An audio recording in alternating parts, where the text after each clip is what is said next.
won't stop, and you don't stop, and you won't. I was a terror since the public school era. Bathroom passes, cutting classes, squeezing asses. Smoking blunts was a daily routine since 13. A chubby nigga on the scene. I used to have the tray deuce and the deuce in my bubble goose. Now I got the Mac in my knapsack, lounging black, smoking sacks up in accent sidekicks with my sidekicks, rocking fly kicks. Honeys wanna chat, but all we wanna know is where the party at. And can I bring my gat? If not, I hope I don't get shot. Better throw my vest on my chest, cause niggas is a mess. It don't take nothing but front for me to start something. Bugging and bucking at niggas like I was duck hunting. Going out just me and my crew, cause all we wanna do is party and bullshit and party and bullshit and party and bullshit and party and bullshit and party. Party. Party. Party. Hugs from the honeys, pounds from the roughnecks. See my man say that I knew from the projects. Said he had beef, asked me if I had my piece. Short 222s in my shoes. Holla if you need me, love, I'm in the house. Roam and stroll, see what the honeys is about. Moet poppin', hope poppin', ain't no stoppin'. Big Papa, I'm a bad boy. Niggas wanna front, who got your back? Niggas wanna flex, who got the gat? It ain't hard to tell, I'm the East Coast overdoser. Nigga, you scared, get the poster. Nigga, I toast ya. Hey, shout out to anybody out there looking fly as fuck tonight. What's up? Let's go. Put fear in your heart. Fuck up the party before it even starts. Is he drunk? Off a Henny and skunk? On some brand Nubian shit beating down pump.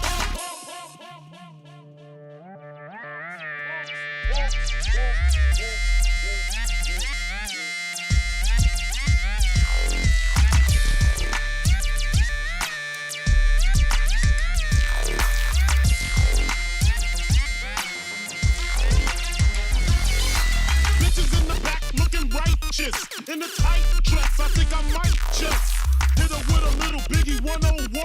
How to tote a gun and have fun with Jamaican rum conversation. Plus in rotation, my man Big Jock got the Glock in his waist and we're smoking, drinking, got the hooker thinking. If money smell bad, then this nigga big and stinking. Is it my charm? I got the hookers eating out my palm. She grabbed my arm and said, let's leave calm.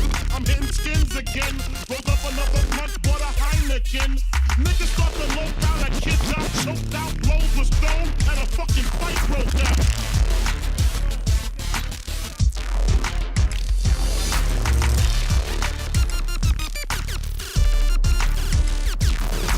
Can't we just all get along? Oh, so baby. I can put Oh, baby. just like little Sean. Oh, my God.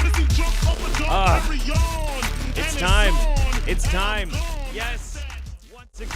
Once again.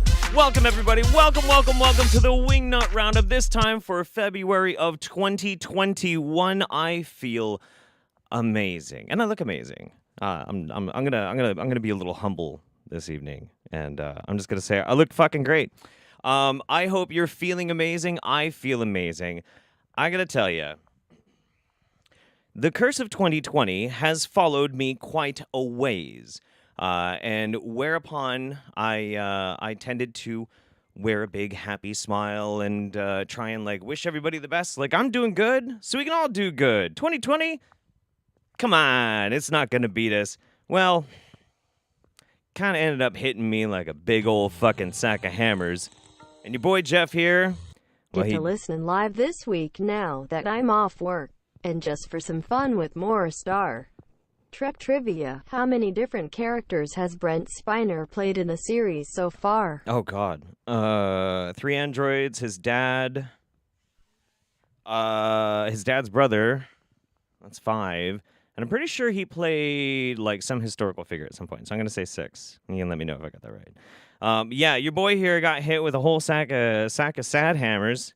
And I just needed to take a little bit of a break, kind of pull things back a little bit. Work on me. And you know what? I have been. I've been writing. I've been practicing the banjo badly. Cleaning up the house, clean mind, happy Jeff, happy house, all that kind of stuff. I guess in the real takeaway from it is, when you finally come out the other end of like a whole big bag of shit, it's really important to take some time to do some self-care because you can't really help anybody else if you're not first doing well yourself. You know what I mean? So that's my zen. That's my zen. But I've missed you guys, and I'm so happy to be back. The Roundup is just so fucking important to me. It's one of the most amazing things I've ever done. You guys are fucking amazing, and we're going to have ourselves one hell of a good time. Ooh. Now, let me put this thing up. Okie dokie. So, Nirakolov says first, thank you very much. Griffin Doggo, miss you dipshits. Currently nursing a migraine, so might not be able to watch a whole Roundup live. Hope to be better for Passions tomorrow, but gotta pay those Earth Mother taxes. Earth Mother. Wait a minute. Should I do it like this? That's better. That's much better. That's pretty good. Macy Caudill, I need some good vibes, Daddy Jeff. I just had a really important interview, but I think I bombed it. I desperately need out of my dead-end job. Well, I'm hoping things get better, absolutely. Mickey the Ficky, oh my, looking sexy as F. Jeffy. Thank you. Thank you, thank you. The original Spaz says, I see you're preparing for another Dr. Phil show. There's a reason behind the hawk, and you'll find out later. Other than like I just kind of like doing this right now. It's at a good length to do it. Yeah. And also I really wanted to say a very heartfelt I hope you're watching. Someone that I spoke to kind of in the comment section of the promo video, and I hope I can make your day brighter on this unfortunate anniversary. So I love you, and we're gonna have a good time. Some mail, just a little bit. We only got a little bit of mail. My good buddy, Everybody Gibbs, a.k.a. Neo Gibbu, is friends with this writer, A.G. Carruthers. Here, hang on. Let me see if I can... I'm going to do this. Okay, and boom. This is Tag, You're Seen by A.G. Carruthers. He sent me a physical copy of this, and then Talos, also by A.G. Carruthers. If you are... If you're in the market for some very hardcore BDSM smut books, let me tell you something. A.G. Carruthers made it to a live roundup. Let's get ready for some fun deep divers. Yeah! 1 p.m. Saturday in NZ. You should do the roundup at this time every month. I might be able to do that. I don't know. I just kind of like... Happy Roundup Day. Aww. Much love from my fam to yours. You look fucking fantastic. Thank you, buddy. I look forward to each and every one of these. I wasn't able to make the last one and I had withdrawal symptoms. Oh, buddy.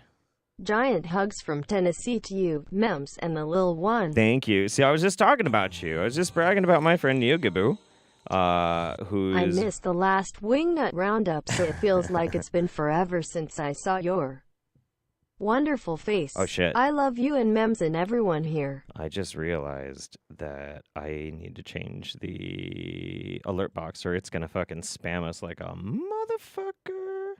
Shit. Yeah, I got to change that back to 15. My bad. Boop.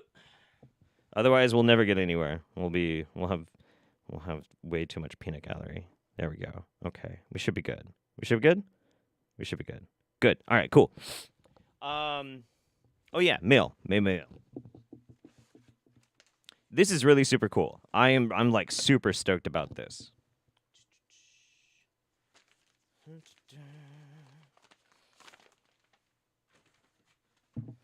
So this is coming from my friend Annika over in Germany. She says, hey there, Daddy Jeff. I'm currently working on my master's in editorial design, and for this semester I worked on a little project with the name of Transvestigation. Oh, that one's going to read. Oh, it didn't read. Why are the Super Chats not reading now? Oh, that's a different one. Okay, that's why. I was free to choose a topic that was to my liking. Conspiracy theories are always interesting, but there was just something that struck me especially ridiculous in transvestigations. Jeff got fired in October. You helped me through the rough times. Finally started my new job. Here's $10 for all the ones I could pay. Oh, buddy. You didn't have to do that. I appreciate it, though, and I'm glad that you got a new job, especially, like, with everything going on these days. I made 10. Thank you again. That's very sweet of you. I made 10 copies for my final project, and since you were the first person to introduce me to this topic, I figured you should have one. Conspiracy shit has really taken off in the last few months, especially in the USA, which I think makes this kind of work and your work all the more important. I always enjoy the roundup each month, and although I'm usually depressed/emotionless piece of shit, you always manage to make me laugh out loud. Yeah! Sweet! Same. I truly look forward to it every time. Keep on being you. Get your vaccines. Eat your vegetables. Trans rights. And remember, that's salt's a mineral. Bye-bye, Annika. Thank you, Annika. That's really cool. And in it is a copy of her report, which I'm totally going to fucking read probably tonight. So I'm stoked about that. Then... Now, this is the last one. I'm not sure about this, but I think somebody ordained me into the church of the subgenius. Because I got this awesome binder, official divine all-inclusive excuse, bunch of materials, bunch of wedding certificates, which I think means I'm ordained. And of course, yeah, we'll just prop up Bob somewhere over here today. There we go. So... Hi, Jeff. Hi. Missed you and all of the Passions crew. Yeah. 7 months already. Looking forward to hanging out with everyone for another crazy few hours. Nice. Bring on the Wingnuts. Oh, man. We're about to get started. You have no idea. Whoever was the madman that ordained me in the Church of the Subgenius, bless you. That is fucking awesome as shit, man. It's super cool. Yeah, okay. So I think that's pretty much it. So as I already stated in my other video, like for now, like the whole sanitarianism thing is just not happening right now. And if it does happen, it's just going to purely be for charity. But we are going to check this out real quick. Shivambu. So this one, Miss Decker, hers got totally funded. Miss Utley got totally funded. And then this one, which is a pretty big one. I didn't think necessarily we were going to get it. But it's basically getting some educational materials from Miss Foster's class. Still has some ways to go, but it's going on until like April or something. If you feel like some philanthropy and want to help out some kids and classrooms, the link to this one is in the description of the stream. So you can go check that out if you'd like. My one little bit of shilling, if you want to go to brainforcesideffects.com, they don't do anything special, but some of them are pretty fly. Somebody made me into a wingnut. Jesus, that's such a cool fucking design, man. It's so neat. Damn, that's hot. I wish I was that hot. Oh my god, I wish I was that hot. Anyway, so to give you a taste of how strange this month is, we're gonna start off kind of light. Kind of light. Oh shit, we should catch up before we do, actually. Fuck. Because I just realized, like, it's going fucking down. Rachel B says, can't wait to jam out with you while I do microbiome homework. Fuck yeah. Charlie Harwood, super glad to have you back, Jeff. We missed you. All our love from the UK. All my love back at you. Thank you again, British Knight. Thank you again, Neo Gibu. Rotsoy, I missed the last week roundup. Oh, we already read that one, too. Thank you again, Rotsoy. Cobalt Siren, greetings from your friends in Albany, Oregon. Hey, neighbors. Sam Vissers, Jeff got fired. Oh, yeah, we read that one, too. Thank you again, buddy. Man, I'm rusty. I must be rusty, guys. Lee Sahlberg finally managed to get through the depressive episode and get a job, so take my money, Daddy Jeff. Thank you. Thanks again, Chaotic Kitten. Fiber Zombie says, the Wingnut Roundup should be done on our birthday and a power hour is needed. I promise I'll participate. I am not doing a power hour on the Roundup. That's a terrible idea. That is such a terrible idea. I kind of want to do it, and I'm not going to because I know my limits. I know that that's a bad idea. For those who don't know, a power hour is taking a drink every 60 seconds for an hour. It hurts. I don't recommend it. Darth Acutis got it in one. The 3 androids, Lore and B4, their creator Dr. Sung, his biological son Dr. AI Sung, in Picard, and their ancestor Dr. Sung, who tried to jumpstart his own version of Wrath of Khan. That's right. Sweet. I knew. I see. I finally got one of those. I'm glad that you test me. Attic Art, loving the hawk. Lol, I'll be back later. Got to run to feed a dog across town. But Roundup is exactly what I need after this garbage week. And I'll get to the rest of them after we get some wingnuts under our belt here. All right? Let's get started let's get started. You know, there really is something about Donnie Epstein's face, isn't there? It's amazing. It's just like, I don't know. It's like a work of art, you know? All right, Donnie, what's our message for this week? If you wish to have, share, and be extraordinary, you must have the experience of awe. Awe is the experience of extraordinary. OMG, oh my God. Suddenly, the entire world... What is... See, this is like... He's completely incomprehensible, which is one of the reasons why I like him so much. He's very endearing in the fact that, like, I don't know what he's saying. This is probably, like, coded Moonman language for all I know. But, like, just every now and then you catch something and you're like, OMG, oh my God. Yeah, that's what that acronym stands for. ROFAL, rolling on floor laughing. To you, Donnie. You thought was important, that you were battling in, that was not enough, that you're trying to achieve, that took effort, it disappears. And it's just a moment of experiencing divine creation. That's the best way to describe it, no matter what your theology is. Describe what? You take any theology, you be agnostic, an atheist, whatever religion you may be with, there's the concept and the experience. The divine is in the experience of the energy before it's interpreted as a thought, before it's narrated. If you want extraordinary, there must be moments of awe where in a second you know, in a second you are. I have no idea what this motherfucker is talking about. I have no idea. When I first found him, I think one of you beautiful people out there originally clued me in on Donnie Epstein. And I spent like 3 days and I watched every single video on his channel. And then I went and I sought out all the ones that weren't on his channel from like conferences and things like that. I don't think, and so I'm just full disclosure here. I think I've probably watched like 40 or 50 hours worth of Donnie Epstein footage. I don't think he's ever made one coherent fucking sentence. Not one! It doesn't make any sense! Awe is magic, but not a trick. Awe is the experience in a moment, consciously or unconsciously, that there is divine organization in everything. You're not alone, you're part of that. And in that awe, in that magic, you also realize how petty everything else is. And it's a presence that you're having that lacks the light. Okay, I kind of understand that one, and I gotta say, this is the kind of shit that really pisses me off about these types of fucking gurus. They do this all the time. They think that because what they're trying to sell is some sort of like wackadoo fucking self-help enlightenment sort of thing. What they don't understand is like in the background of what they're saying is the most condescending shit on the planet.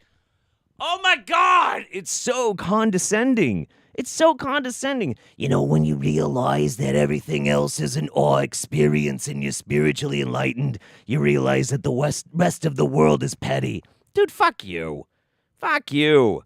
This hollow mushmouth bullshit. Fuck off. Oh my God.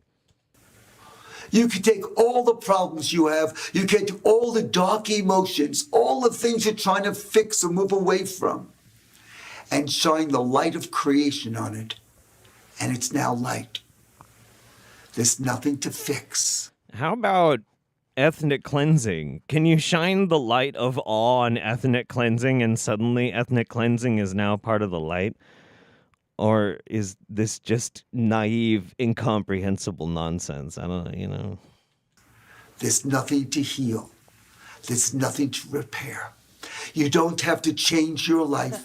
You don't have to do fancy spiritual practice. Yes, we do have Dr. Mandel. For all of us who have sore faces today, we will have some Dr. Mandel here to heal our aching faces. We're going to give Donnie a little bit longer just because I'm entranced by this incomprehensible wingnut. meditative practice, or set lists of what you're going to achieve. Those are all means of the mind moving to there, but it doesn't take you there. There's nothing you can think that's real. Actually, every time that you have experience of awe, it's experience of the forces of creation. Well, aren't you special? Oh, you know what? That reminds me. I didn't even look at JRISX this month. I wonder if he's dead. I mean, I don't want him to be dead. That dude makes amazing videos, but I forgot. I totally forgot to check. Oh my god. Can somebody helpful in the chat do me a favor? Go to JRISX's YouTube channel and tell me if he's made content this past month. Just type it out in the chat. I'll see it. I'm keeping an eye on it. Because I just want to know if my homie's still alive, you know? Yeah. Getting out of here pretty soon, you know? Tired of this old and broken body. I'm gonna turn into a fucking dragon. I love it. Okay. A T-Rex named Bull, Ghost of Isla Sorna. A T-Rex named Bull, Ghost of Isla Sorna. Day 167 using a 5G network, still radiation free. Congratulations. I don't know how you're managing to dodge the bullet on that one. Somebody asked if there's any Hans today. Hans Wormhat quit. I mean, I didn't look if he came back or anything, but last time I checked, he said he was quitting YouTube. Cobalt Siren says, got engaged earlier this month. Would you be willing to do the ceremony? My fiance and I are excited to see the Wingnuts. I would love to do any wedding ceremony that anybody wants to fetch me for. That sounds fucking great. I've done 4 weddings, I think, at this point, and I love doing them. They're great. Jay uploaded 3 hours ago. Fuck yeah. Fuck yeah. All right. Thank you, guys. Appreciate you.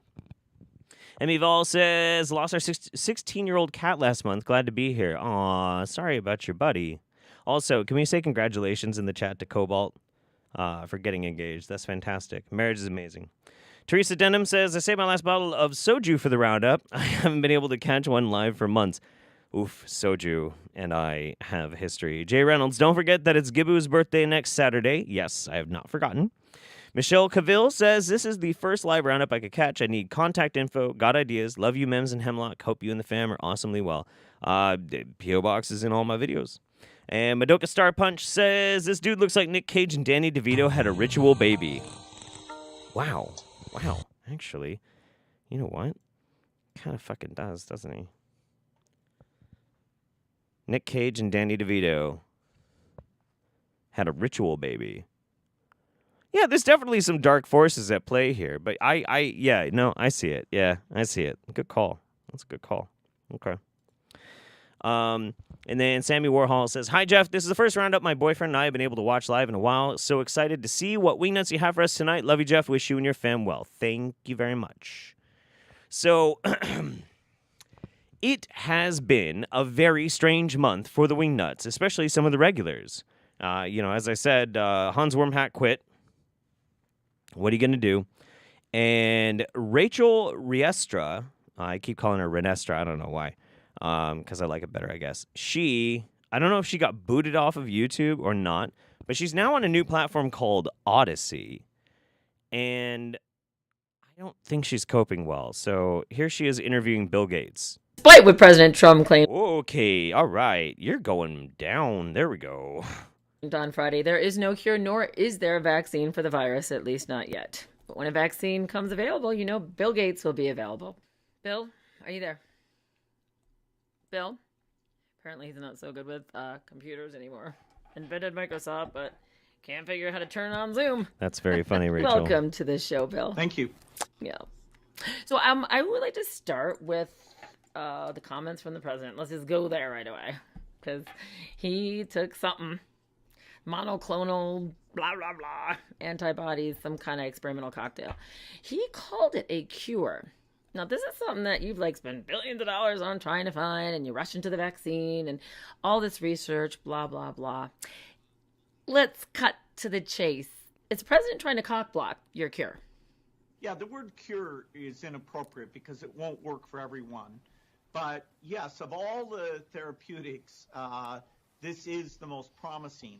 And so I have questions. So I know it's kind of quiet. I'm trying to her audio is all over the place. So I'm trying to compensate while I can. Thank God I have a mixer. But I have questions. First and foremost, if you're going to do a parody video where you're going to interview Bill Gates, why pick the White House as your backdrop?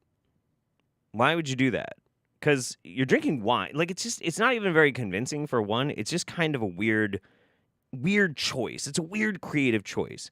The other one that's strange is, could you match it up just a little bit better? This is awful. we've been working with the Just companies wait, doing though. antibodies. We reserved factory capacity all the way back in the spring, and now we're partnered with Eli Lilly, who with Regeneron has been the fastest to get these antibodies ready. I gotta interrupt you a second. They could again. reduce I the feel death. like you just don't answer the question. It was kind of a yes or no question. Like, did the president cock block your vaccine cure? Yes or no? You know, it's like you're going off with your hands, and you know, I don't know what kind of spell you're doing, but you're talking over my head. They could reduce the death rate quite a bit.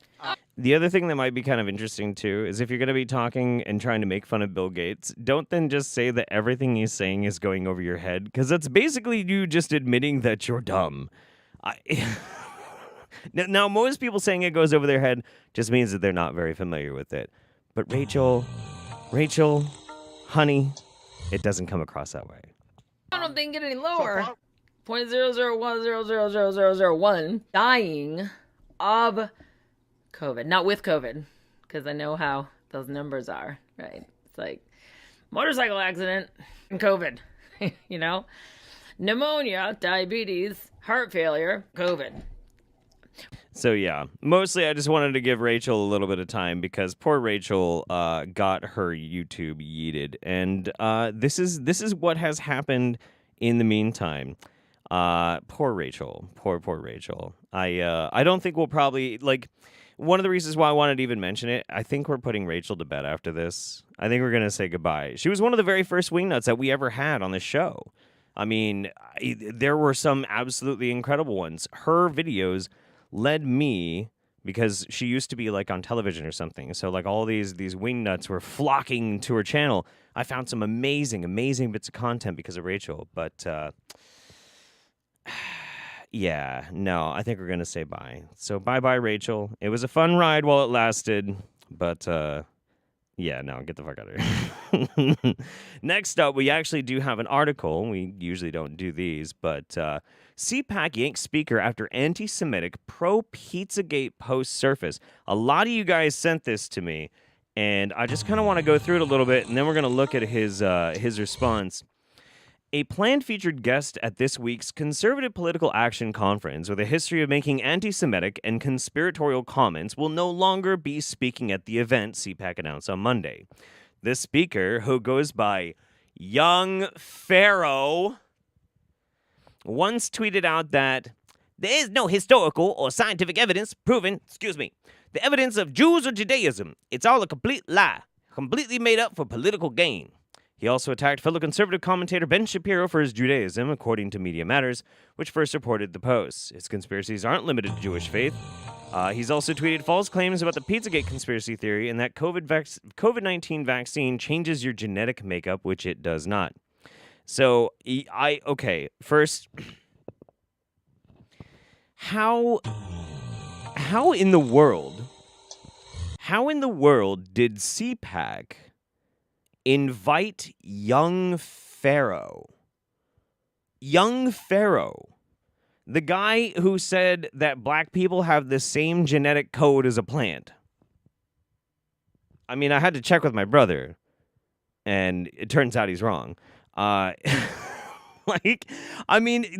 spend just 2 hours on his YouTube channel, and you're going to know that he's not somebody that you actually want to have at a political conference. He's a lunatic. He's actually insane. He's actually crazy.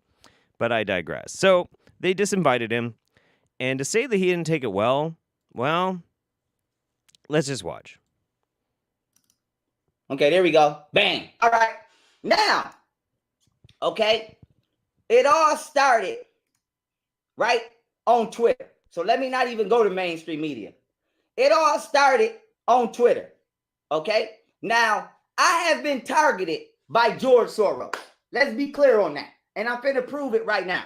So George Soros, okay, and I'm gonna say allegedly for legal reasons, George Soros and his left-funded organization Media Matters has falsely targeted me in order to try to crucify me through slander and character assassination on the mainstream media platforms. And I'm finna prove it right now. And I'm finna show y'all how indeed this was a George Soros media outlet. Now watch this, right? I'm pulling up, if y'all wondering what I'm doing, I'm pulling up a PowerPoint. We're going to skip just a little bit ahead. Okay, let me pull up my PowerPoint. Hold up. There we go. Let me pull up my PowerPoint. Right about, boom. I think here? I don't care at all. I didn't ask to come. You asked me to come, bitches. How you gonna disinvite me from something that you asked me to come to? I don't give a fuck. So I just want to let mainstream media and everybody know this. I'm not hurt. Bitch, my feelings ain't hurt. It asked me to be there. Motherfucker, I didn't ask you to come. You definitely don't look mad. If I be like, chat, does he look like he's upset? Because I don't know. He seems to be playing it real cool. He seems to be playing it really, really cool. You needed me. I was the only black person on the motherfucking list, on the roster. You needed diversity with your racist ass. Not me, motherfucker. How you gonna invite me, then uninvite me? Because I don't agree with a religious ideology. Now, peep game, though. The conference wasn't even about religion. Yo, just because I hate the Jews doesn't mean that you should disinvite me from your political conference because of diversity? I'm very confused. And the other thing that really confuses me is I didn't even know that young Pharaoh was right-wing. I had no idea. I actually had no idea. No clue. I just thought he was stupid. You know? I had no idea that he had more right-leaning fucking proclivities. I don't know. Who gives a shit? But, yikes. I wasn't even going to speak on Judaism. My mind wasn't even on Judaism. We was going to talk about missed opportunities in the black community. And y'all motherfuckers is trying to slander my name. Well, now you ain't going to be talking about nothing. That happened months ago when I did a debate with a Jewish rabbi who I ate the fuck up.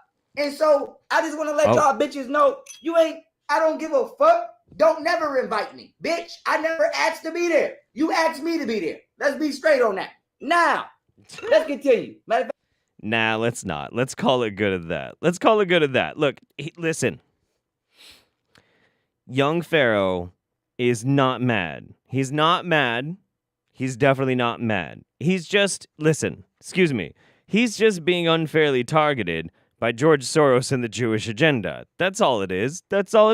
He wasn't even going to be talking about religion, so who cares if he hates Jews? I mean, whatever, who cares? A lot of people, buddy.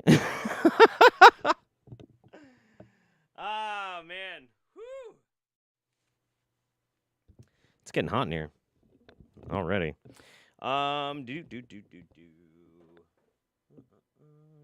Sammy Warhol, hi Jeff. This is the first. I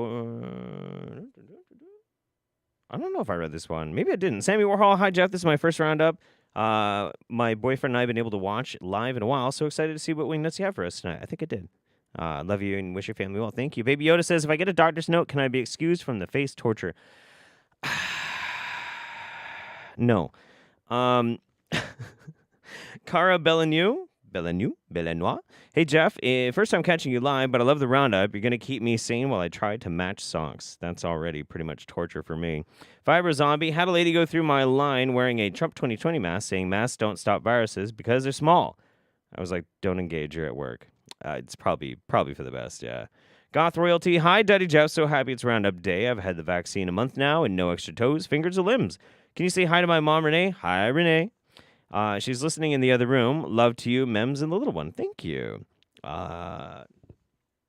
Tinker, thank you very much. And Indigo Bloop, studying and doing homework, prepping for midterms, exams on Sunday and Monday. Wish me luck. Good luck. Sending good magical vibes to everyone. Haha. All right. What's next? Oh, Christ. All right. Okay. I'm going to bring this up again for a different wingnut, but there are some wingnuts out there that, like, I like when they make lots of content, but when they make like 4 or 5 videos a day, it gets to be really hard to kind of dig through to find good ones, because nobody, and I mean this, nobody has anything interesting to say that they should make 4 or 5 videos a day. Nobody's that interesting. Nobody. That person does not exist. Shit, dude, 3 videos a day. You make 3 videos a day? You ain't that interesting. What are you doing? Don't do that. Ain't nobody give that much of a shit. What the fuck? The only person on this motherfucking planet that could make 5 videos a day and it would be a good thing would be Jeff Goldblum. Not because it would be interesting, but because it's fun to listen to him talk. Yeah, so listen. So today we're going to discuss. Like, okay, that'd be fine, but it's still not interesting. People got overbloated sense of self-importance. So anyway, yeah, this is some Steve Pennington, and it was really hard to find one that was coherent enough to share. But here we go. Here we go. I said... 2 Peter 1:20, knowing this first, that no prophecy of the Scripture is of any private interpretation. For the prophecy came not in old time by the will of man, but holy men of God spake, as they were moved by the Holy Ghost. Now, to me, what does that have to do with NASA telling us some stupid stuff about the moon is not a light? You know, just because they gave us that and maybe some false history and everything like that, that doesn't mean that they have anything to do with the Scripture. God can protect His Word. He can do that. Okay. And He did do that. Okay. And you can believe the Bible. Okay. I met a fella, I think it was yesterday, and he was a preacher up until he got flat Earth, and then he just quit believing in everything. Stupid man, idiot, fool. All right. And he may be one of those. Oh my god! I think Steve has cursed my Firefox browser there. I can't fucking pause it easily. So NASA is trying to fool us into thinking that the moon is not a light, but the moon is a moon. See, they use that clever name to try and fool us into thinking it was a moon. We can't see through that clever ruse. But then he knew a preacher man who became flat Earth and then gave up on everything, and that makes him stupid? Okay. Those that can't come back. You know, if he had a deep knowledge of God, you can get so deep that once you fall away, you can't come back. Maybe baby Christians can get saved and saved again and lose their salvation and come back again because they barely know the Lord or something. I don't quite understand where to draw the line, but I know one thing. God is quite capable of having His Word written down, and He can keep it, and He did. The Word of God is infallible. It's inerrant. It's perfect. Then why are there so many different versions? Anyway, that's Steve Pennington. I tried to find another one of his torture puppet videos that was actually kind of like somewhat coherent, somewhat sane, like actually watchable. Nope. No. Don't exist. I think this month was a hard one for Steve. So yeah. Mostly I just wanted him as a palate cleanser before we got to this. Okay. I'm taking the jacket off for this one. Elizabeth April has a download for us, and it's very important. Now, I don't know if we're going to be able to watch this whole thing right now. Well, we're not going to watch the whole thing because it's way too long. We might actually come back to it later because this is really fascinating. Hang on. Hello, everyone.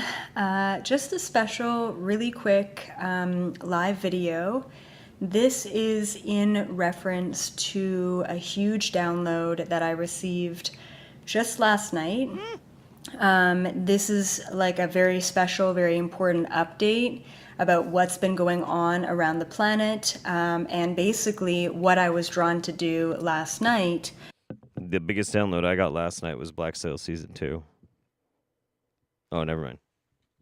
And I'm even thinking that there was a lot of you who were involved in what took place last night. So I'm just in the middle of my day, and I had to relay this information because maybe it unlocks something, maybe it just informs, but it's really important. So in the past week, I think, well, in the past month, we've all been drained. We've all been, a lot of us anyway, have been experiencing psychic attacks, heavy exhaustion, dense energy,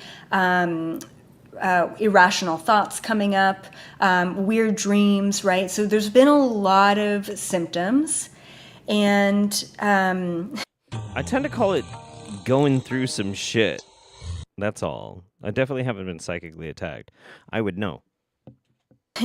And the Galactic Federation has been trying to get a hold of me. Now, I kind of knew, but I didn't know. And, a couple of should have gotten yourself a psychic answering machine. How rude. Nights ago, or a couple of days ago, I felt absolutely drained. Like, it literally felt like I got hit with a truck with my energy. Now, typically, this is how the Galactic Federation always gets my attention. They basically get me to a point where I feel very fainty. They usually do this with just like a vibrational or energy blast. So that happened a couple of days ago. I just ended up napping. I didn't tune in. I just felt... Okay, so let me get this straight. You have an abusive relationship with the Galactic Federation of Light? Is that what's really going on? Oh, shit! Hey Jeff, it's Emma. Missed last month, but I'm happy to be back this time. As a fellow novel writer, I'm so happy to hear you're working on your book, and I hope you don't get too much writer's block, lol. When it is published, I'm gonna have to take a look, tilde. Aww. Smiley face. That is incredibly generous. I really, really appreciate that. Thank you so much. Emma, thank you. Yeah, no, so I just kind of like, we'll just take a break from Elizabeth April because this is about to get really fucking weird. Trust me, I watched a bunch of this. It's fantastic. It's fantastic. No, I wrote, like the first quarter of the novel that I wrote, back in like 2005. And my girlfriend at the time read it, and she was like, it sucks. And I was like, oh, okay, well, I guess I'm not going to be a writer then. That's fine. And then fast forward about 4 years later, I had a different girlfriend, and I mentioned that I did that, and that happened. She's like, that's fucked up. So she read it, and she really liked it. She encouraged me, and I ended up fixing the first part and then like kind of finishing up the book. And I'm proud of it. It's not the world's greatest book in the fucking world, but I've had like a sequel 3/4 of the way written for how long have I been doing YouTube? Because I hadn't been writing this whole fucking time, so I'm breaking that chain and picking it back up again. I'm really happy about it. Anyway, so what I was saying is, so you're telling me that you have an abusive relationship with the Galactic Federation of Light, so much so that the way in which they actually get a hold of you is they start making you feel sick, feel ill. They can't just like, I don't know, call you on the phone, tap you on the fucking shoulder, pass you a note in fucking class. They can't do that. They can't send fucking smoke signals, a goddamn candygram. They can't send some random ass fucking hipster kid with a knit beanie cap on a fucking bike to go across town and be like, excuse me, miss, but they're trying to get a hold of you. No, they just strike you down with sickness and weariness. Why would you want anything to do with them? It doesn't make any sense. felt like I was tired, I just wasn't listening. So then it was like 2 days after that, which was yesterday, I was cleaning up my bedroom and I have a Galactic Federation ambassador pin, okay? She has a communicator pin, everybody. She's got a communicator pin. People are asking where to find the book. Mem's got it in the chat. Yeah, it's a book called The Dead Dream Wakes. You won't find it under the name Jeff Holiday. I wrote it under the pseudonym of Ezra Holiday because, and this is true, I didn't want anybody to know who I was. I didn't really like attention back then. I don't really like attention now, except the Roundup. I like this. This is cool. This is fun. We get to be fucking weird. Anyway, communicator pin. She's got a communicator pin. Whatever. And as I was cleaning, this pin just flew off of my dresser, my bedroom dresser, and into the garbage. And I'm like, oh my God, what does this mean? Am I not being a good ambassador? Is there something that I need to know? So I tuned in with them in that moment, in the middle of my day, my clean. And I said, what's up? What do you guys need? And they said, we really need to talk to you. And I said, I just talked to you guys on the 11th. Like, why do I need to talk to you again? But that's fine. Like, can I do the rest of my day? Can I, do the rest of my cleaning? And can I check back in with you tonight? And they said, that's no problem. So fast forward to last night, I check in with them. I astral travel up to their mothership. And there's little Gracie and Grayson, too. Anyway, and so I travel up to their mothership and I go to the Galactic Federation Palladian Security Council. Sure. If you're not into this stuff, this is definitely not your type of video.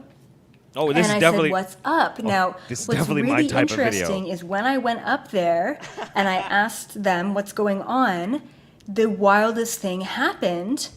I instantly saw, this is, once again, whatever, it is what it is. Yeah. I instantly saw this giant 10-foot tall reptilian being in the room of the Palladian Security Council on the mothership. So, hang on. Let me get this straight. Because I really want to make sure that I'm understanding where Elizabeth April is coming from here. Okay. So, you astral project... Okay, first of all. You're in an abusive relationship with a galactic federation of interdimensional beings that exist across multiple dimensions and multiple realities. And when they want to get your attention, they make you really, really sick.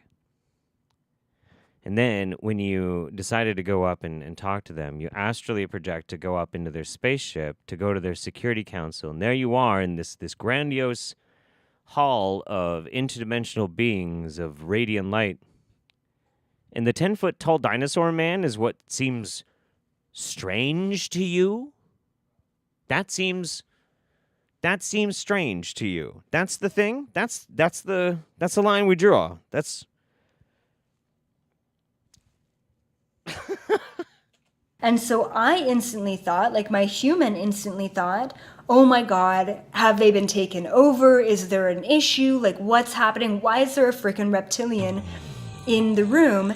And in that moment, my grounding cord, okay, so the grounding cord is a cord, an energetic cord that connects your etheric, your astral body to your physical human body. Someone or something pulled on my grounding cord. So I saw this image of this reptilian. I got pulled out of the ship and back to Earth. And I'm like, what is going on? Like, I astral travel all the time. My grounding cord never gets touched. So I felt like something's up. Like somebody touched your no-no place. I get it. No, it's cool. I get it. I went to a summer camp once. It was awful. Something major is happening. Of course, they wanted my attention. I didn't know if, am I getting set up? Is this a holographic projection? Like, am I getting messed with in the astral, right? So I went through all my checks. I had to double check, make sure that, no, I was really at the GFL mothership and something was going on. It's like, it's weird, but anyway, things get weird in the astral. Right, yeah. What happened was, I was getting attacked, or let's call it prevented, from going to the Galactic Federation mothership, from talking to the Palladian Security Council. Okay. So in another realm and dimension, there was a reptilian that came into my room, which is where I was meditating and channeling, and he pulled my grounding cord. So it was almost like a parallel overlay. Okay, like, let me explain it this way. Let's...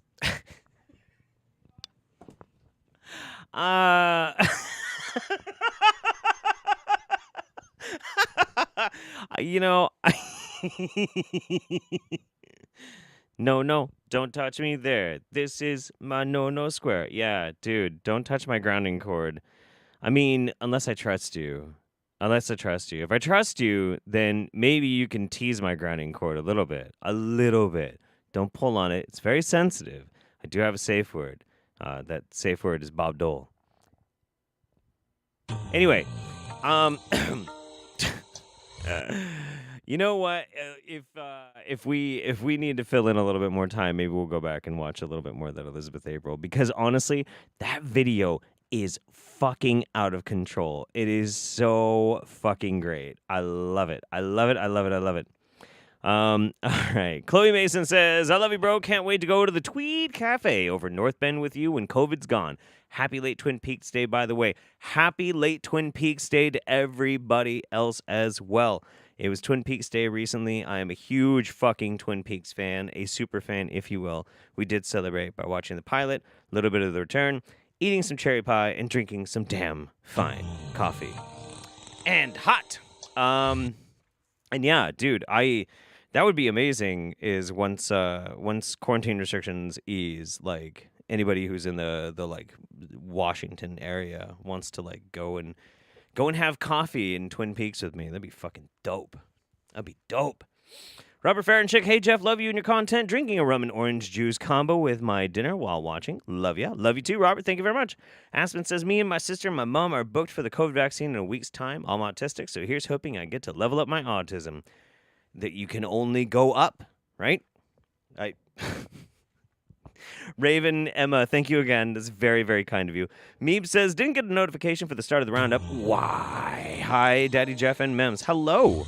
Thick Daddy Jeff, Ooh. happy to be here this month. Ah. My cousin is a big conspiracy theorist, and as much as I love her, I can't help but to roll my eyes. Oh, She yeah. says Luciferase is in flew up COVID vax open mouth smile. Well, I mean, she's not wrong. Like, Lucifer himself individually ejaculates into every single COVID vaccine. Everybody knows it. You can look it up. Thank you very much, Ezzy. I appreciate it. Love you. Yeah, I don't know why. Like, a lot of people didn't get notifications for the roundup, but like, you know, what are you gonna do, man? It's the platform we got. Darth Akuta says, I think she's confusing Federation with Empire because it sounds more like Palpatine than Picard. True. Hey Jeff, just Hey. caught you. Hopefully haven't missed anything good. Love your look for this roundup. Ah. Some money for your bad self. Thank you so much, Allison. This is very, very kind of you. Thank you. I am digging my look quite a bit, too. I found a really good barber. She's fucking rad. She cuts my hair with a straight razor. It's super metal. Yeah, it's metal. Chloe Mason says, by the way, thank you for more Elizabeth April. I rewatch your Galactic Federation videos with her at least once every 6 months. Yeah. That shit's fun. Dorothy Ishida, so she's a balloon. That's one bad trip. Yeah. Let's do one more and we got to move on. The original Spaz says, what do wingnuts have against scalies? I've often thought that myself, too. I myself do not partake of the furry fandom or furry persuasion. But I you know, fucking do whatever you want, man. Who gives a shit? But it does seem, from an outsider perspective, that the scalies, for those who don't know, scalies are people who have fursonas that happen to have scales rather than fur, seem to be unfairly targeted very often in media. I blame David Icke. I blame David Icke for a lot of shit. Anyway, I don't know how much we're going to watch of this one necessarily too, but this is a Wingnut update. This is actually kind of important. So, it appears Frank might be quitting YouTube. He might be quitting. So we're gonna give Frank a little bit of time so we can maybe like figure out what the fuck is going on with this dude. So these past few days is the first time in several years that I haven't published a YouTube video every day, let alone 4 days. And at this point in my life is getting so difficult and so stressful that I really don't care about anything anymore, and I'm about to just, move to some country that has a low cost of living and disappear. I've worked so hard that... See, here's the thing though, Frank. That's not what you do. Take a hint from like Sun Fudan and go to a Southeast Pacific Island Asian country and then make more dog shit, shitty YouTube videos. And that way you have your low cost of living and you can live like a king otherwise on your ad revenue. Except, actually, I think he gets demonetized all the time. That would make it a little hard. I don't know how much longer I want to try, a few weeks or a few months, but there are definitely several things that have culminated to this point. The main one recently that's been like the tipping point is the possible failure of Frankie's Free Range Meat. Being scammed on Alibaba, was another financial blow I couldn't take. And of course, getting sued by, that rat scumbag that plagiarized my information is just, adding more fuel to the fire. It's not really how you deal with a lawsuit. So not only am I concerned about YouTube unfairly censoring and taking down my videos every day, I have the luxury of losing money, when calling out these secret society assholes for the thieves they are and what they're doing. Here's the thing that actually really drives me nuts about Frank. Like, this video has 29,000 views. He's got 98.8 thousand subscribers. Motherfucker, I guarantee you, your videos get spread and put in recommended way more than mine do. I would guarantee it. Guarantee it.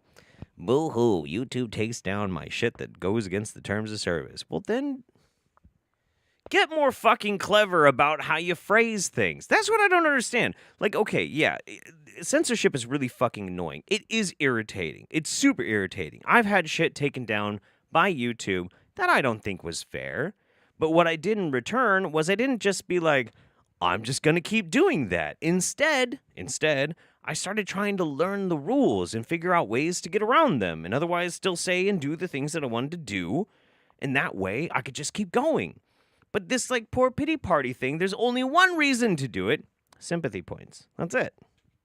And that kind of brings us to what's going on in the world. I've said similar phrases to this, many, many times over the course of the past year. The 1%, the elite, secret societies, being the root of most problems, composed of millions of people working together to do one simple thing, maintain control over the masses as the elite, as the ruling class. You have all this crazy symbolism. It's on the dollar bill. It's on the Frigidaire logo. I see it on my fridge every single day. Just about every car company has some type of secret society affiliated logo, an all-seeing eye, a pyramid. There's a lodge in every town. This isn't some college fraternity. These people have been controlling everything for thousands and thousands of years. You have the monkey diet moron wearing a triangle shirt with Egyptian symbols. Rat Boy has a triangle on his shirt. He's also pretending he's sick, but apparently doesn't believe in it too much, as he had no problem visiting a tribe 1 week later. Maybe he wants to perform some anal swab tests on those African boys with... So I thought that the Earth Mother was waking up, but I am afraid that maybe this printer is not actually working out the way it's supposed to. That's frustrating. Maybe it's out of ink. I think I have another ink cartridge, but I can't really deal with that right now. I'll try and figure that out here in a little bit. I will give Frankie this. He made a really good point. The carnivore MD dude saying that he was feeling sick and then a week later going to Tanzania, that is pretty fucked up. That is super fucked up. But honestly, I have no sympathy for Frank Tofano. I really don't. The dude tries to convince people that it's actually super okay and actually super good and you should totally do it more to eat rotten, raw animal brains. Motherfucker is crazy. He's crazy. And if I'm honest, Frank really does deserve to have his business shut down. He does. Because fuck him. He's an asshole. All right. I'm gonna try and look for an ink cartridge real quick while we listen to some poetry. Oh, you got one? Yeah. Sick. This one is called Alien Arse, Alien Arse, Alien Buttock, Alien Ring Piece. Think of it, yes, think of it. Pert, aber, solute, tidy, little alien dirt box. Alien. Alien shit, alien shitter, alien pussy, alien tit. Fuck it. Alien wit, alien ideal, alien naked. Servile, compliant, coquette, alien sex toy, alien oblivious doggy dog, alien BDSM, alien sexually subjugated, alien erotic arrogance defeated, definitely. Thank you very much.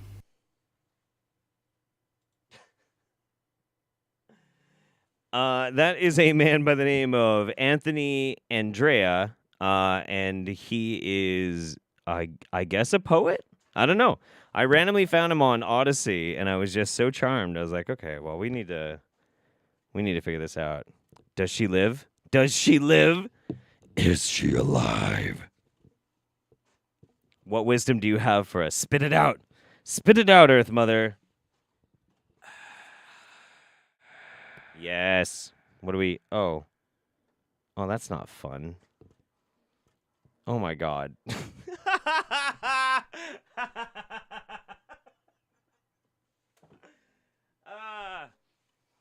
It's printing out instructions for how to reset your printer in Chinese. Okay, that's cool.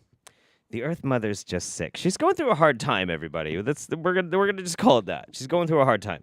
Anyway, Ezzy Valentine, thank you again so much. Also, Allison Perry, thank you so much. Rotsoy says, it's always reptilian this and reptilian that. Man, starseeds are just dumb races. Pleiadians are just colonists trying to take over the multiverse with their alien whiteness. Reptilians didn't do shit. Shake my head. I agree. Yeah, that's no good. Okay. All right. Moving on.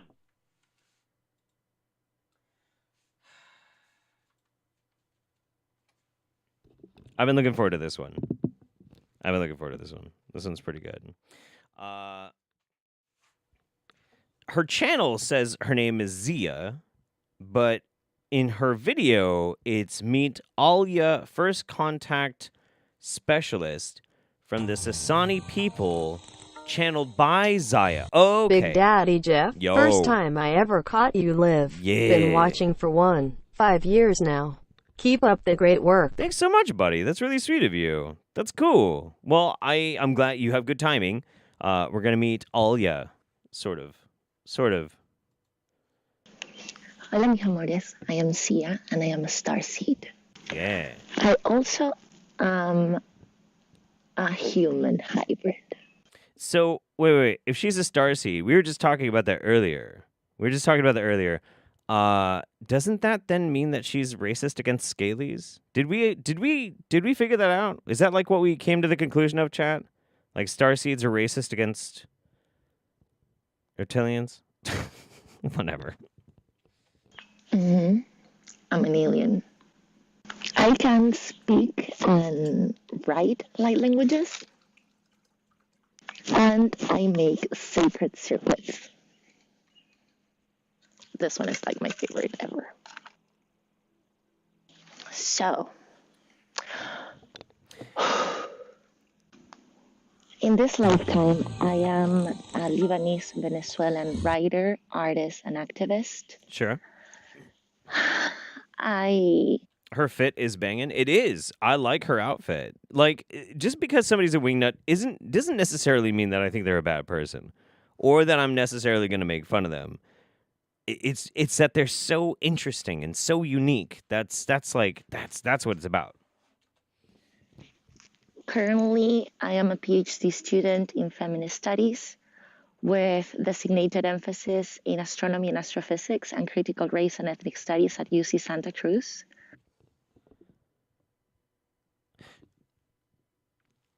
With a focus on astrophysics and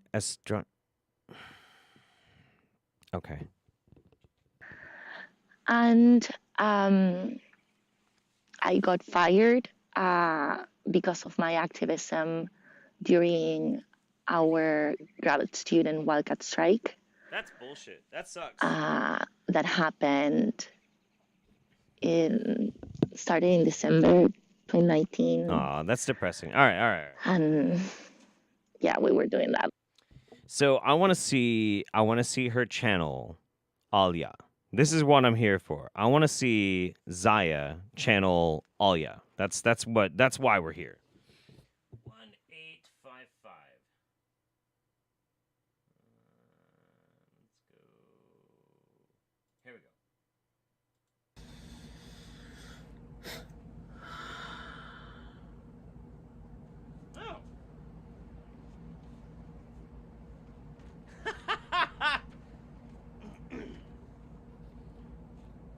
E naku onoma ika e nase.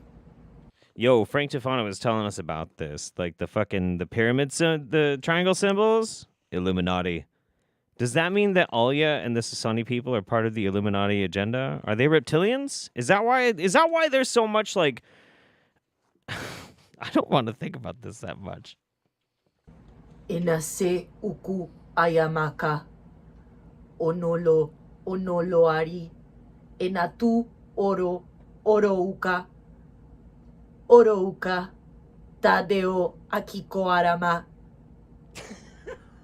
tadeo. All right. So the Earth Mother apparently has managed to break through, but in extremely tiny font. Tiny font. I don't even think you guys can see that. It says, alien ass. Jeff, that mohawk is pure sass. Hey, thank you very much, Earth Mother. All right, so, oh,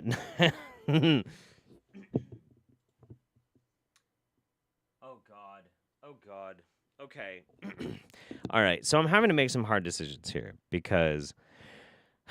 Like, I want to catch up with the Wingnuts. I want to catch up with, like, the events of their lives and everything. But, like, sometimes some of it is a little bit, like, frustrating to get through. Fuck it. No. Okay, so Verstein put out a video called Media is Black Magic Sorcery. And in it,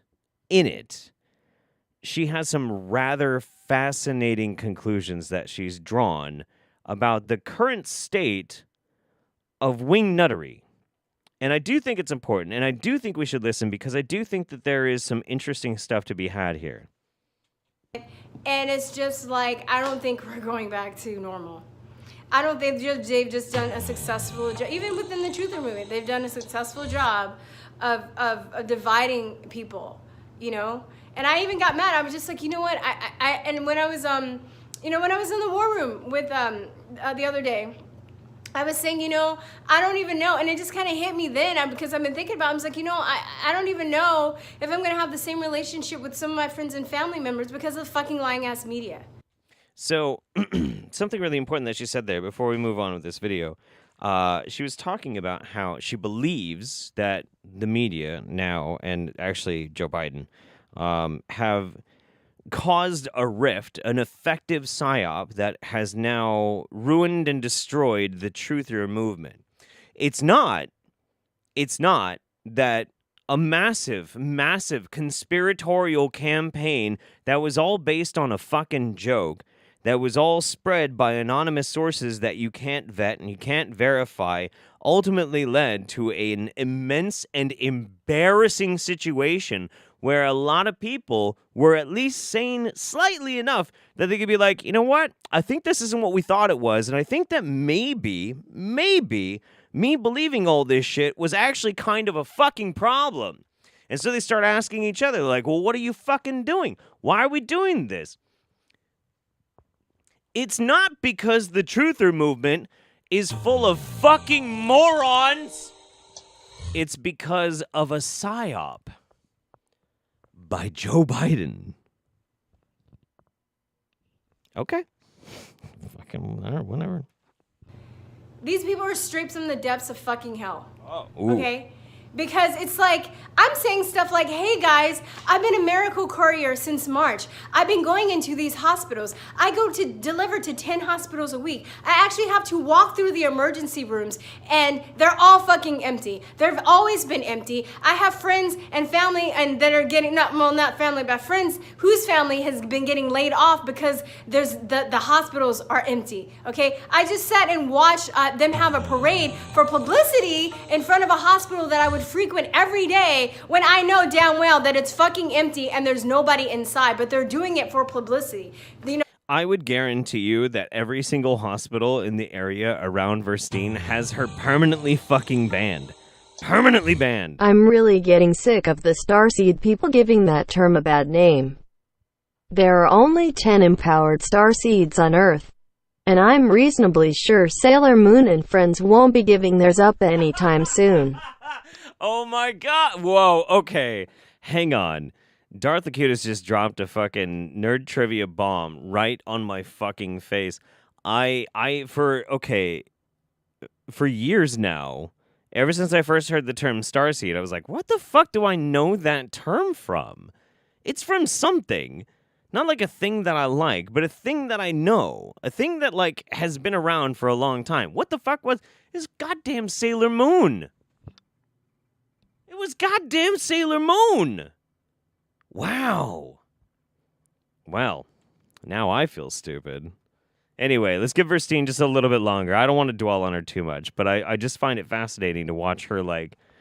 It's fascinating to watch Frank Tofano melt down, and it's fascinating to watch Verstein melt down. This whole video, by the way, is because one of her best friends is just slightly less crazy than her. Still crazy as fuck, but slightly less crazy. Having signs saying, oh, doctors and nurses, you guys are heroes, you guys are doing, oh my god, we love you so much. Yeah, for all the narcissistic, virtue signaling sociopaths, but if they took the time to actually go inside, they would see that there was nobody fucking there. But yet I'm supposed to buy into the shit that this is the deadliest virus ever, when I'm not supposed to believe my lying eyes? And I'm telling this to my family, right? My family that's known me since forever fucking long they've known me, okay? And they think that I'm just like making your whole life? It up because what they see on the TV is more important than what I have to say, and I'm somebody that they know. All right, fuck you then. Yeah, fuck you, family. Fuck you, family. That's right. That's right. It's the same thing that I've been trying to tell some people for a while. Like I had a conversation with somebody not that long ago. We're done with Verstein, so let's go over here to this one. So this is something I was talking to this guy. I don't know, it's not important. Not that long ago, and he was trying to tell me that QAnon was not a cult. Now, QAnon was just kind of like overblown by the media, and I'm like, motherfucker, do you have any idea how many people have disavowed their own families? Mothers disavowing their children. Hey, Jeff. I recently bought your book. I look forward to reading it. I missed the last 2 months live, so I'm glad to have caught this. Also, trans rights. Trans rights. And you're going to embarrass me. I'm very shy about that book, by the way. But yeah, no, and thank you so much. That's very, very generous of you. But yeah, like children disavowing their fucking parents, like all sorts of shit. It's everywhere. It's constant. It happens all the fucking time. And being distanced from your family is one of the number one most hallmarks of a fucking cult. It just is. It is. It's like something so many people have written about for years and years and years. Like, we understand it. We know that. That's one of the very first things you have to do if you want to control somebody in a cult. Remove them from their family. That's how it works.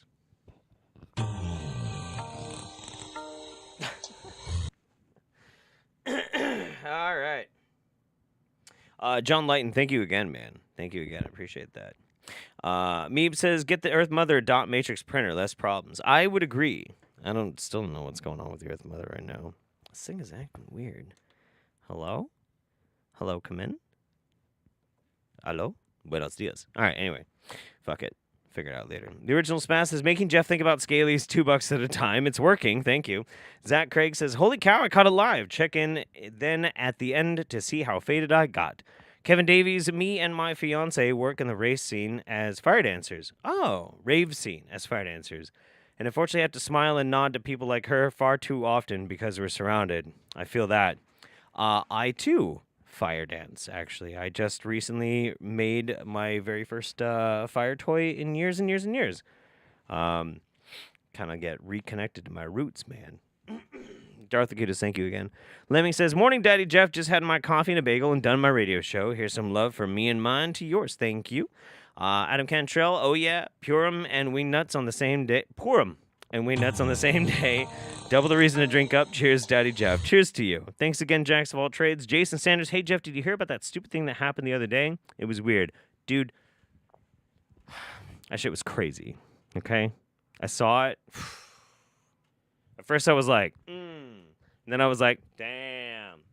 Yeah, it was wild. Isabella Hrubeck, I don't know if you've seen Cobra Kai, but you're really reminding me of Hawk right now. That's interesting. Cobra Kai, is that a show? Sounds like a show. I don't know. Sounds kind of like a show.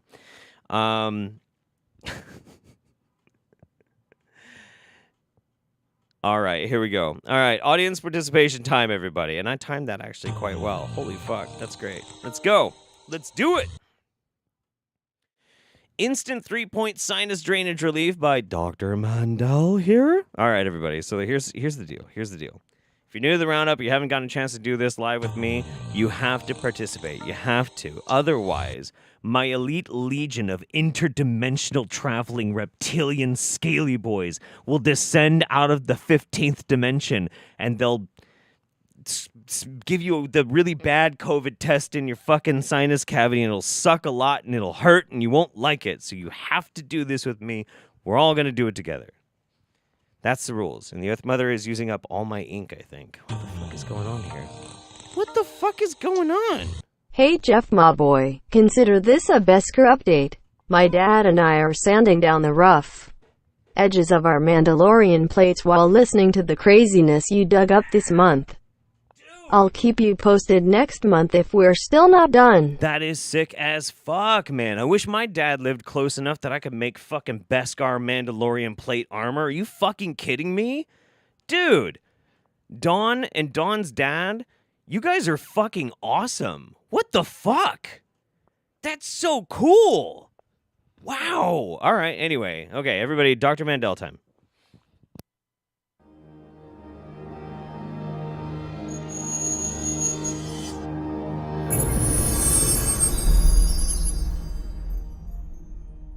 Welcome. If you're suffering with sinus congestion, that deep aching pressure, as well as that stuffy nose, this technique that I created is going to be for you. Millions of people worldwide are suffering with chronic sinus problems. They're taking all kinds of drugs and medications, but these have very serious side effects in the long run. The paranasal sinuses are a group of 4-paired air-filled spaces that surround the nasal cavity. The maxillary sinuses are located under the eyes. The frontal sinuses are above the eyes. The ethmoidal sinuses are between the eyes. And the sphenoidal sinuses My mom just disowned her 4 kids for being transhuman cyborg zombie robots. This roundup is cathartic AF. Wow. I mean, I hope that's a joke, but if it's not, man, that's brutal. That's super brutal. Holy shit. That is rough, bro. Super rough. I mean, you know...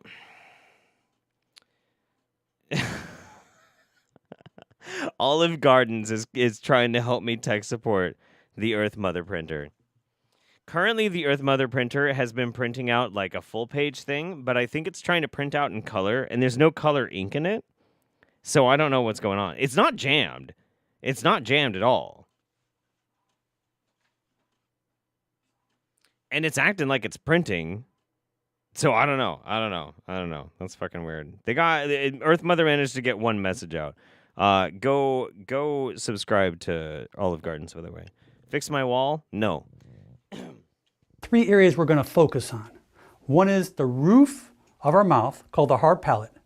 The other one is the inner part of our eye, above our eye on the inside, right here, and the inner part of the nose. Now watch carefully.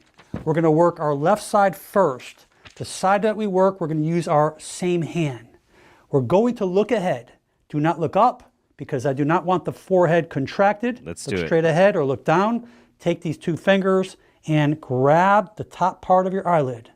Right here, the whole eye on the inside, right there. I got it. You're going to hold that point. Okay. Look straight ahead. I'm Take trying. the other finger, push in the corner of the nose. Take your tongue and push up against the hard palate 3 times. Hold it for 3 seconds. Let's go. 1, push up. Go back down. Push up again. 2. One more time. Push up again. Oh my hard God, palate. that Push the fucking tongue up. sucks. Hold it 3 seconds. Oh my God, dude. Relax. Hold these points 30 seconds. And you'll start to feel immediate change in your sinuses, more on the left side when you they're squeeze the left pissed eye. off. And now we will reverse. Now let's work the other side.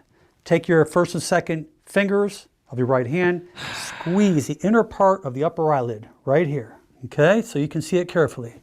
Squeeze it right there. You want to squeeze it together, look straight ahead. Hold that point like that.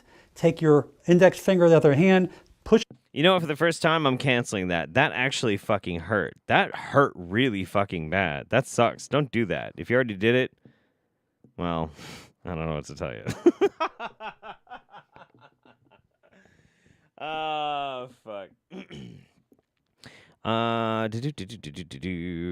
Where are we?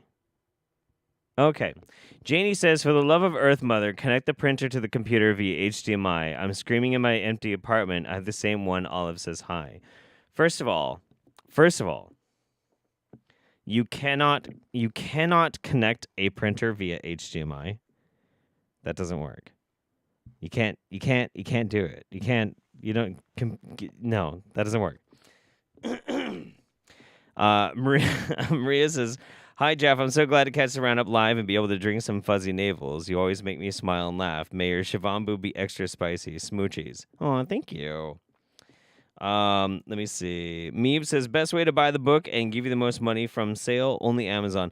Unfortunately, that's like, the thing is, so I can't plug an HDMI cord into the printer. Olive, I swear to God, I'm going to fucking call her in a second and tell her that doesn't work. So, like, at the time that I actually finished my book, was around the time of the recession, so nobody was reading books for sale. And then I was like, well, fuck it. And I just did the easiest way to self-publish. I swear to God. Here, I'm just going to fucking call Olive Gardens. Fuck it.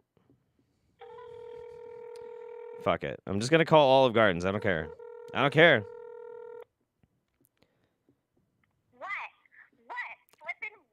Olive, you can't connect a... I have the same flippin' printer, man. I'm pulling it out right now. I swear to flippin' Earth Mother, I'm gonna fix this. I'm gonna fix you.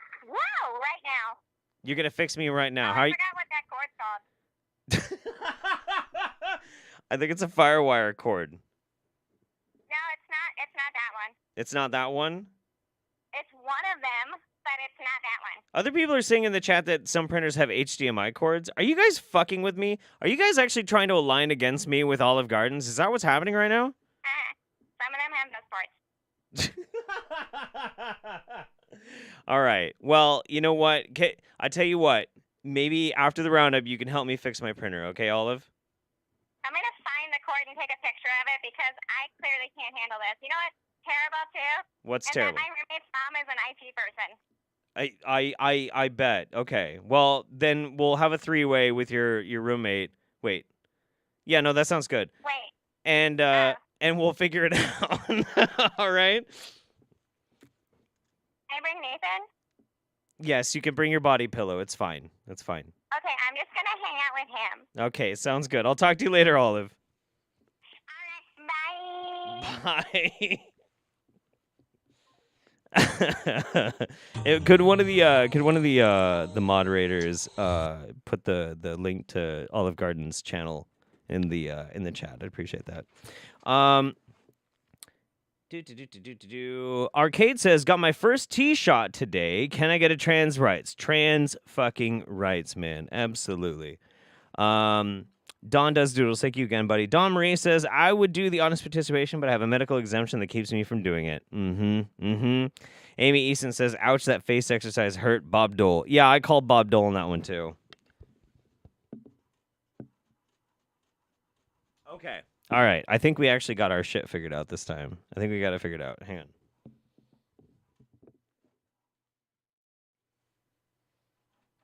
Is it gonna... Hello? Hello? It stopped printing halfway through! Oh my fucking god. So the whole reason why all of this is happening, the whole reason why all of this is happening right now is because Google Cloud Print stopped working. And that was the easiest way that the Earth Mother liked to get a hold of me, was through Google Cloud Print. But changing things once made this hard enough. Don't go changing things again, just when I'm figuring out how to intergalactically interface with your primitive tech. All right. I think we're going to stick with this. I think the Earth Mother probably figured out and got some IT guy to actually help out with it. So I think we're gonna be okay. Yeah, we're gonna be all right. Okay. Yeah, let's do that. All right, here we go. So we're gonna watch a little bit of Bob Larson. So we're not gonna get the intro because honestly, like, this is one of the super long ones. But I don't know if this is older or something. But this is Bob exorcising the demon Lucifer from this young man. And I have to tell you, I have seen a lot of exorcism videos. They're like my favorite videos to watch. I watch them all the fucking time. If this was fake, this man would deserve an Oscar. This is the best. If this is fake, which I doubt it is, it's obviously the demon Lucifer, obviously. But if for some reason it was fake, this guy would win an Academy Award, okay? No rights to anything that is his. This long time I worked. Huh? What? I spent so much on this, you man. Yes, you did. Thousands had been. And now you've lost. You can't tell me this. Christ comes with holy angels to execute judgment. All the spirits worked with me. Oh, It doesn't matter. That's the past. It's over.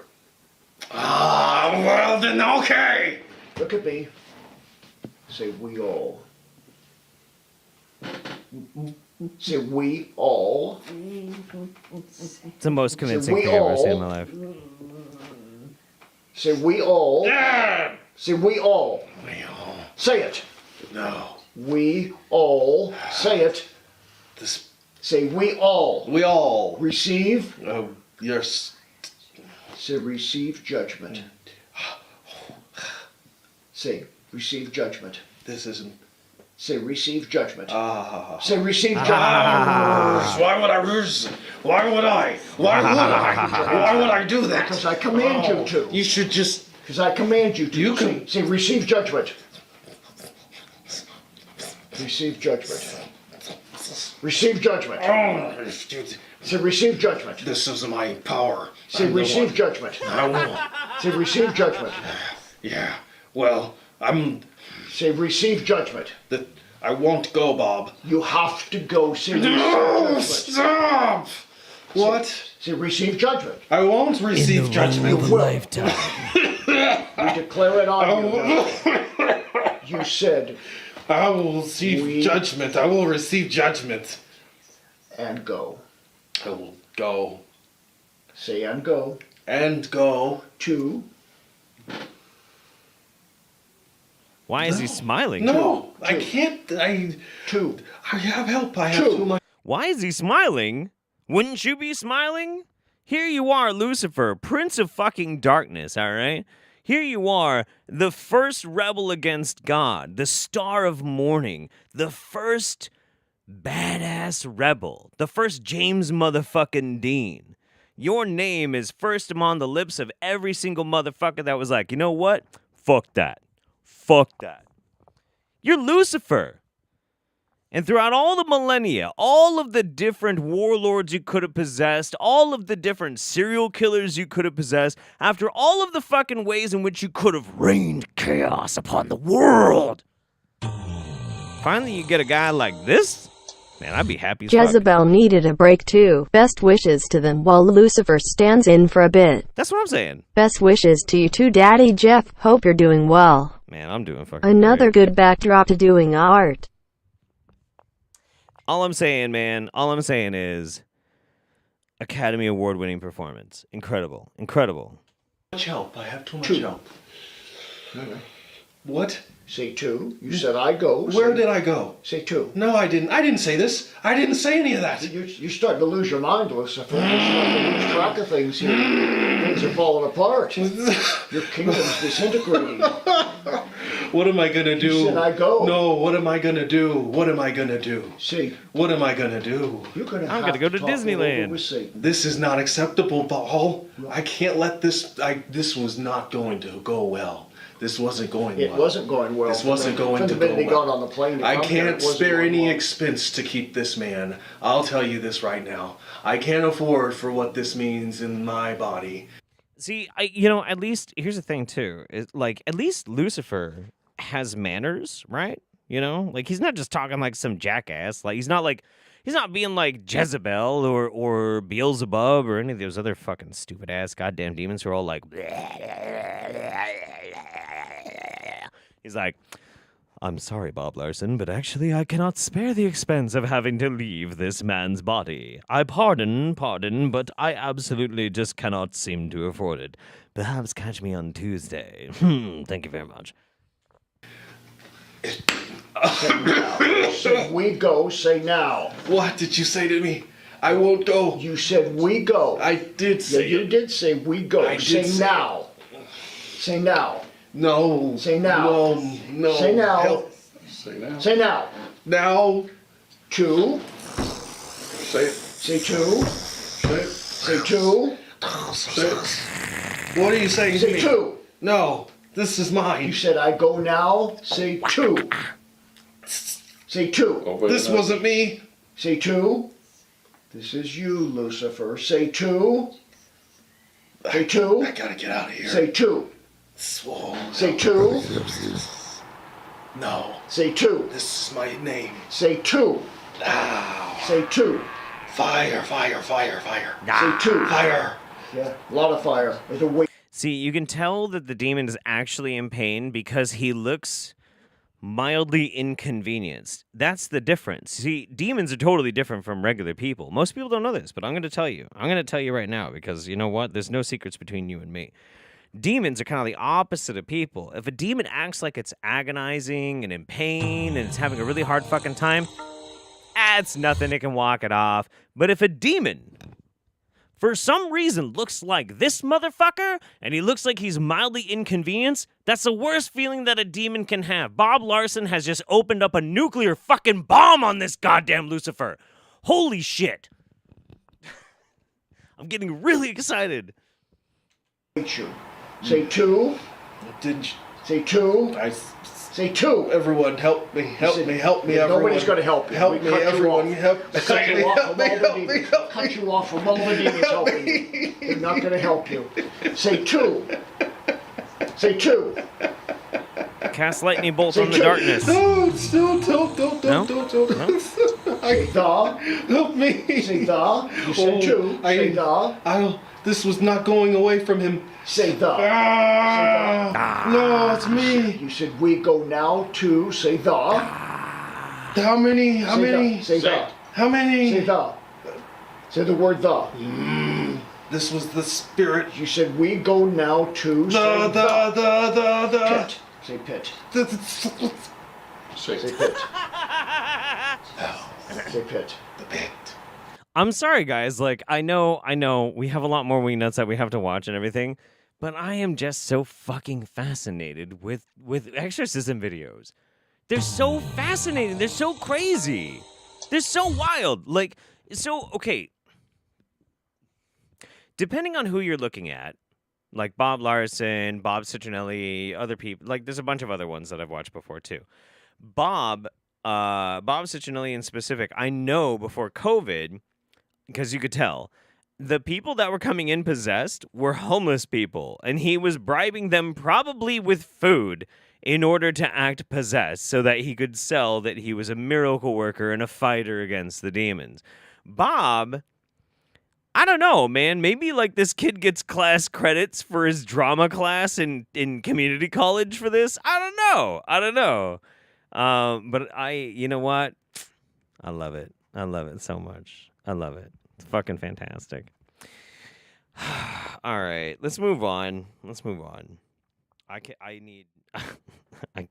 gotta stop. Otherwise, I'll watch that whole fucking thing with you guys. Strange Demon Child, thank you again. Appreciate you.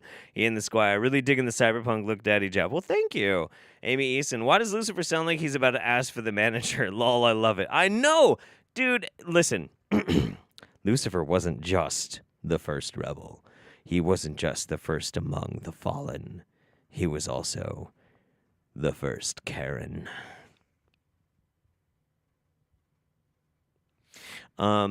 Soulstone says, got family in you neck of the woods. If we're in Oregon anytime soon, would you do a recommitment ceremony for us? Yeah, dude, no, I'd fucking love to. That'd be dope as fuck. I'm super into that kind of thing. Like I said before, like I've done weddings before, and like, you know, I don't want to get paid or anything. Just be like, hey, will you like do a ceremony for us? If I'm not doing anything else and you're gonna like invite me to the after party with the open bar, fuck yeah, of course I will. I'd love to. I think it'd be fucking awesome, man. Yeah, it'd be cool. I mean, you can pay me in booze for pretty much anything. Okay, anyway. Oh, shit. All right. Okay. So, I am going to send a text to Memory because the next video is actually hers. We were originally going to watch a Jillian video, but honestly, it's boring as fuck. It's super boring.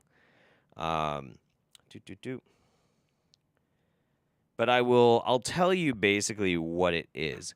So Jillian put out a video, and basically in the video she was like, I don't care if you're a supporter or if you're a troll, you should go and you should check out this video. It's a link to a video over on her Facebook. I know everybody wants me to keep an eye on Jillian, and I do.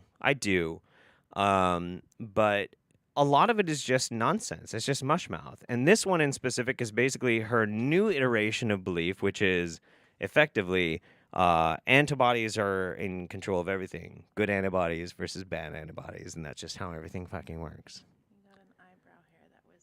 Do I have a wizard eyebrow hair? It was curled. Oh, okay. It must have happened as soon as you walked in the room. It was like, Memory's here. So here, I'll give you that one to start with. Yeah, so we're not even really going to bother with it, honestly. However, I will say, I am keeping an eye on... Yeah, sorry. I'm going to have to do this thing. Let's do this. I know. Sorry. Boom. I'm so excited that you're going to watch this video. I'm super stoked. I'm sad that I showed you this man. No, Memory's the one who found this for me, so I'm going to get you set up here.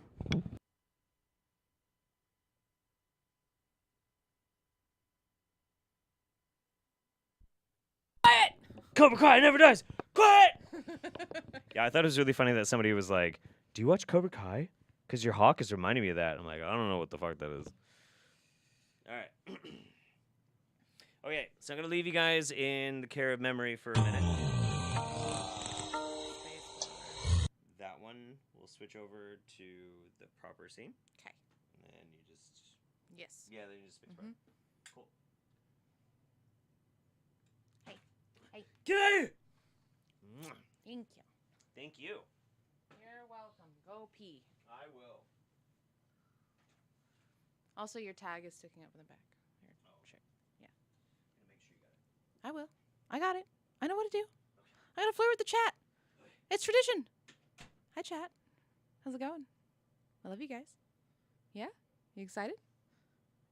Y'all, y'all ready for this guy again? Do you remember this guy? Who was, subscribe to his YouTube channel.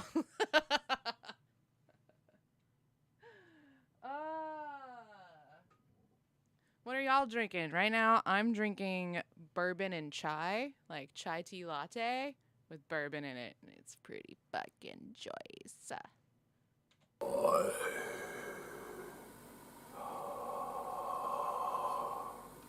My children.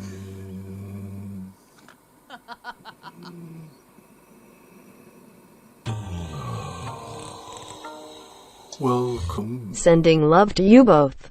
Thanks for the laughs and good times.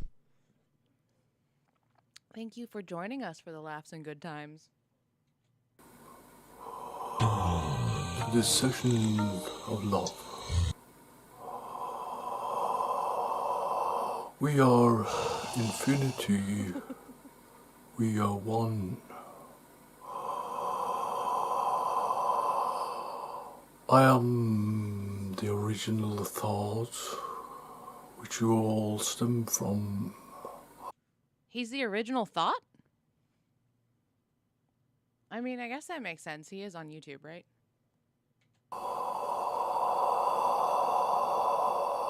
I have sent you my son to show you who you are. You are from infinity, which stretches without borders. You are without borders. We are without borders.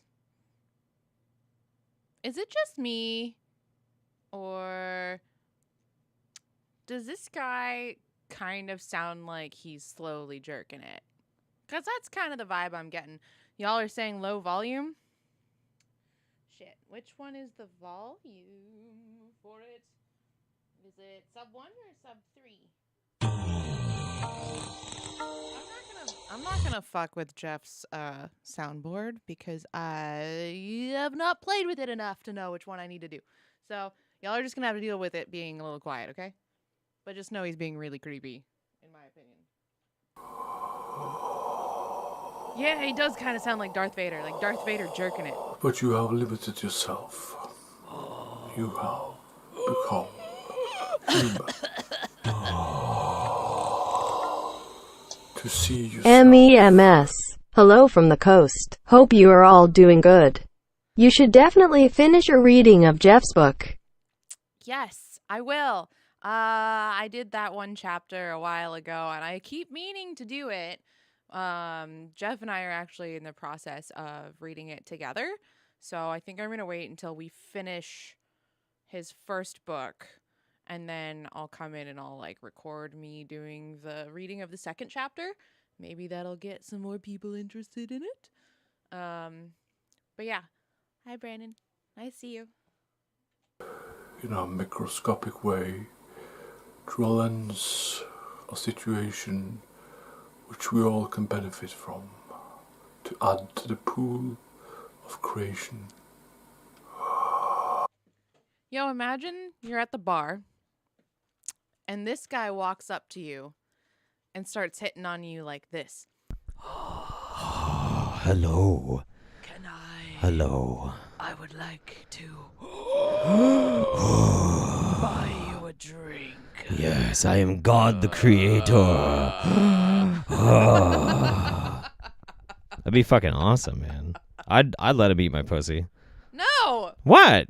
Absolutely not. Oh, come on, man. Like, he's got the breath work down and everything. No. It sounds like he'd have to come up for air too much. True. You gotta fellas, you gotta maintain the pressure. That's all there is to it.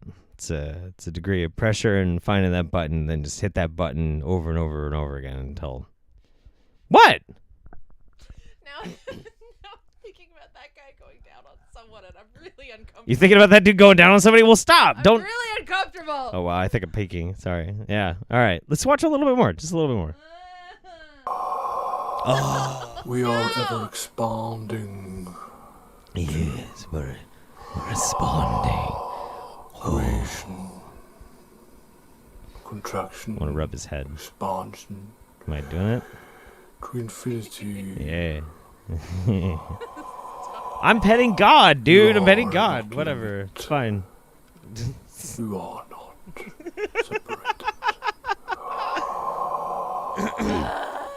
God likes head pats. To learn. To learn. To God's a good boy.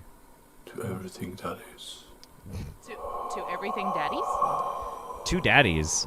Whatever. It's 2021. Whatever. It's cool.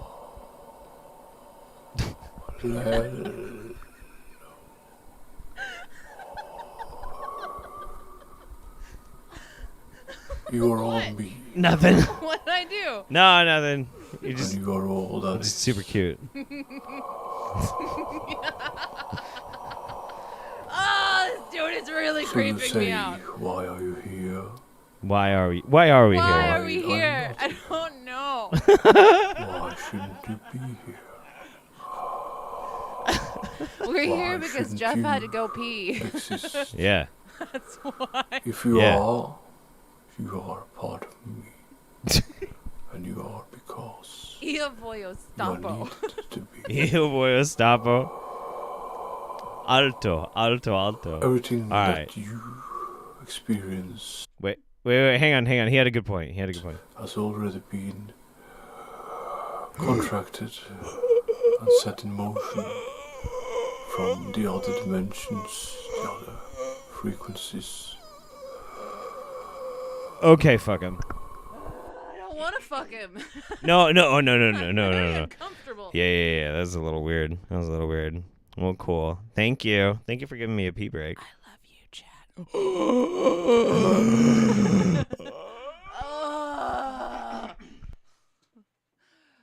It's the worst. It's pretty good. It's so creepy. It's fun, man. I subscribe to his YouTube channel. Wait, Earth Mother is shaking at me. She's twerking at me. She's twerking? Yeah, she's twerking. Let's go, Earth Mother. Let's go. Come on, we're twerking with you. I don't know how to twerk. I'm just shaking my butt. And then it stopped. She got part of the way through. I don't want to leave until after I hear what Earth Mother has to say. I know, yeah. So you should read super chats, I guess. I should read super chats. Okay. Yeah. Okay. What do you have to say, Earth Mother? There we go. Yeah. Oh, what did she say? I should get this guy to channel me sometime. Ooh. Earth Mother wants in this dude's pants. Yeah. Somebody should ask him to channel the Earth Mother. That'd be fantastic. Mm-hmm. You have any parting words of wisdom to say? I love you. I love you too. Oh, don't ever make me watch this guy again. I won't make you watch this guy again. I would rather watch piss videos. You would rather watch piss videos? I would rather watch the pee-pee. Let me tell you, you're in luck. Or the like certified health nut. Or certified health nut, you're also in luck. Memory holiday, everybody. Give it up for her in the chat. She'll see it in a second. Oh, man. That's fucking great. Meep says, it's a chuckling and saying you're cool being paid in booze. It reminds me you're a millennial, too. Barely. I'm barely a millennial, but actually, yeah, I technically am. 82. Frankly, my dear. Aw, Frank. I love Frank. Frank's a fucking sweetheart. Sending love to you both. Thanks for the laughs and the good times. Thank you so much, buddy. Kevin Davies says, out of curiosity, what fire props do you play with? You should totally post a video of you spinning. I think we would all love to see. Staff and double staff is usually what I used to do back in the day. One of these days I'll tell the story, the weird sordid tale of like my fire dancing career. It was very strange and dumb, but whatever. Alice is strange. Mems, you rock. Brand Ever. Mems, hello from the coast. Hope you are all doing good. You should definitely finish your reading of Jeff's book.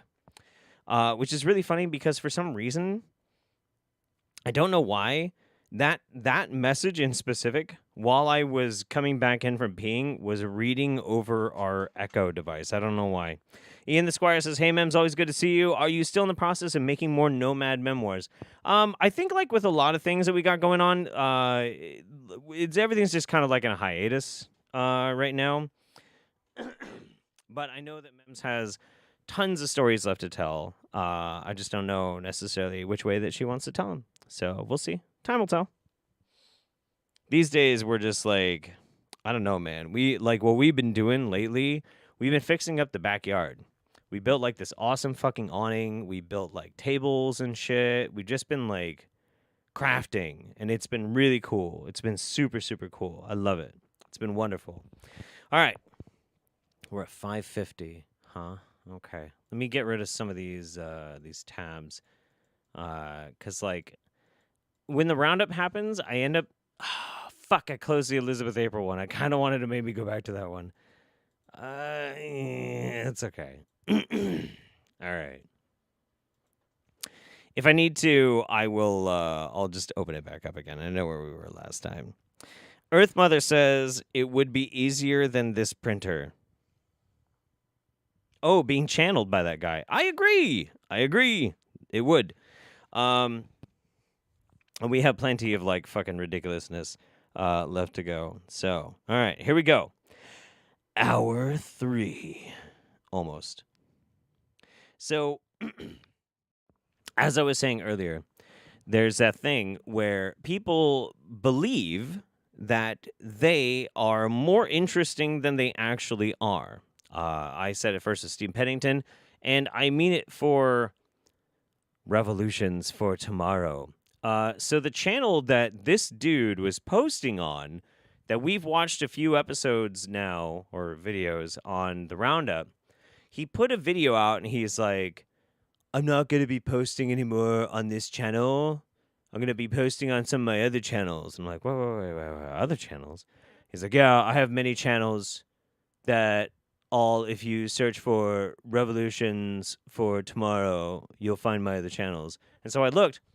This dude has like 9 channels. Like he's got like 9 channels.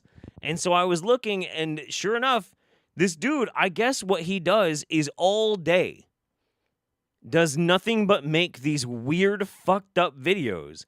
This one is called The One Thing That Makes Me Superior to Everyone on Earth Besides My Brothers and Sisters and Mothers. Okay? All right. Here we go.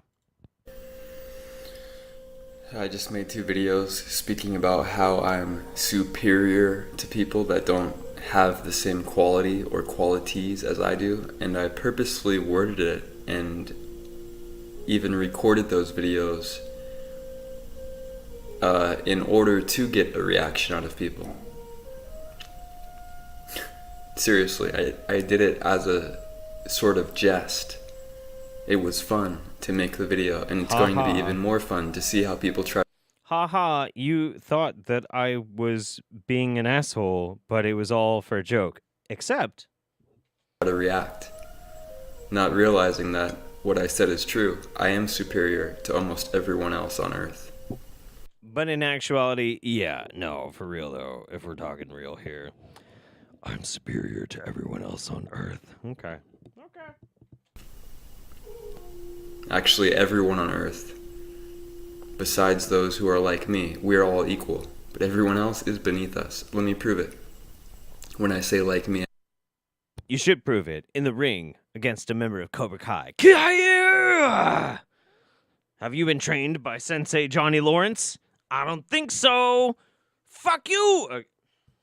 Sorry, I'm a really big fan of that show. I mean people who keep the Most High's commandments, people who are willing to change their lives around, people who are willing to do the work and build the Most High God's kingdom and be serious-minded. We're all equal. We're all family. But there's not many of us. So much so that we would have to resort to the internet to even find one another, because it's almost impossible to find anyone on Earth who even keeps God's commandments. That's how pathetic these people are, and I am definitely superior to them. Dang, man. Super superior. Piss. Oh, somebody says piss superior. Yeah. I'll prove it. Prove this it. Is how I'll prove it. Prove it. I'm going to ask you a question. Don't you think that the disciples and Christ himself, who made up the Essene sect, don't you think they considered themselves superior to those others? No. Who weren't among them? Who No. weren't allowed to join them? No! What? Them being part of a sect or society that would require you to prove yourself for 5 years before you could even join them? Don't you No! think they knew and felt superior? Okay, I've got a fucking issue with this, and I really like. Listen, okay. Listen.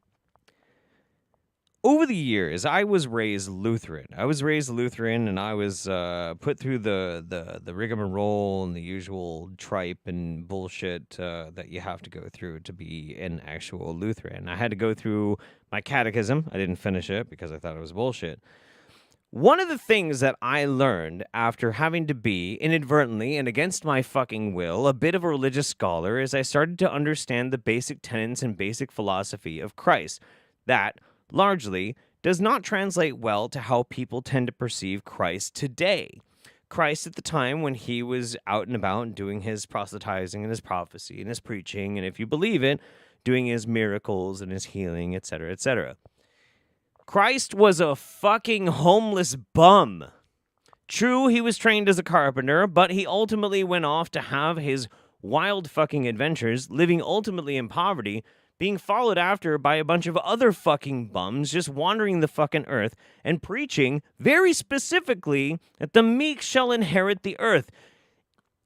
Not judging people is literally at the core of the entire philosophy.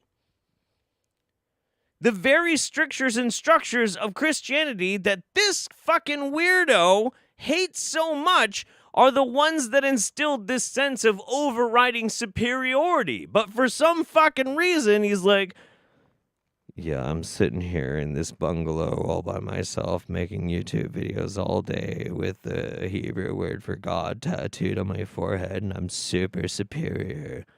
You're a super fucking dickhead. Fuck you.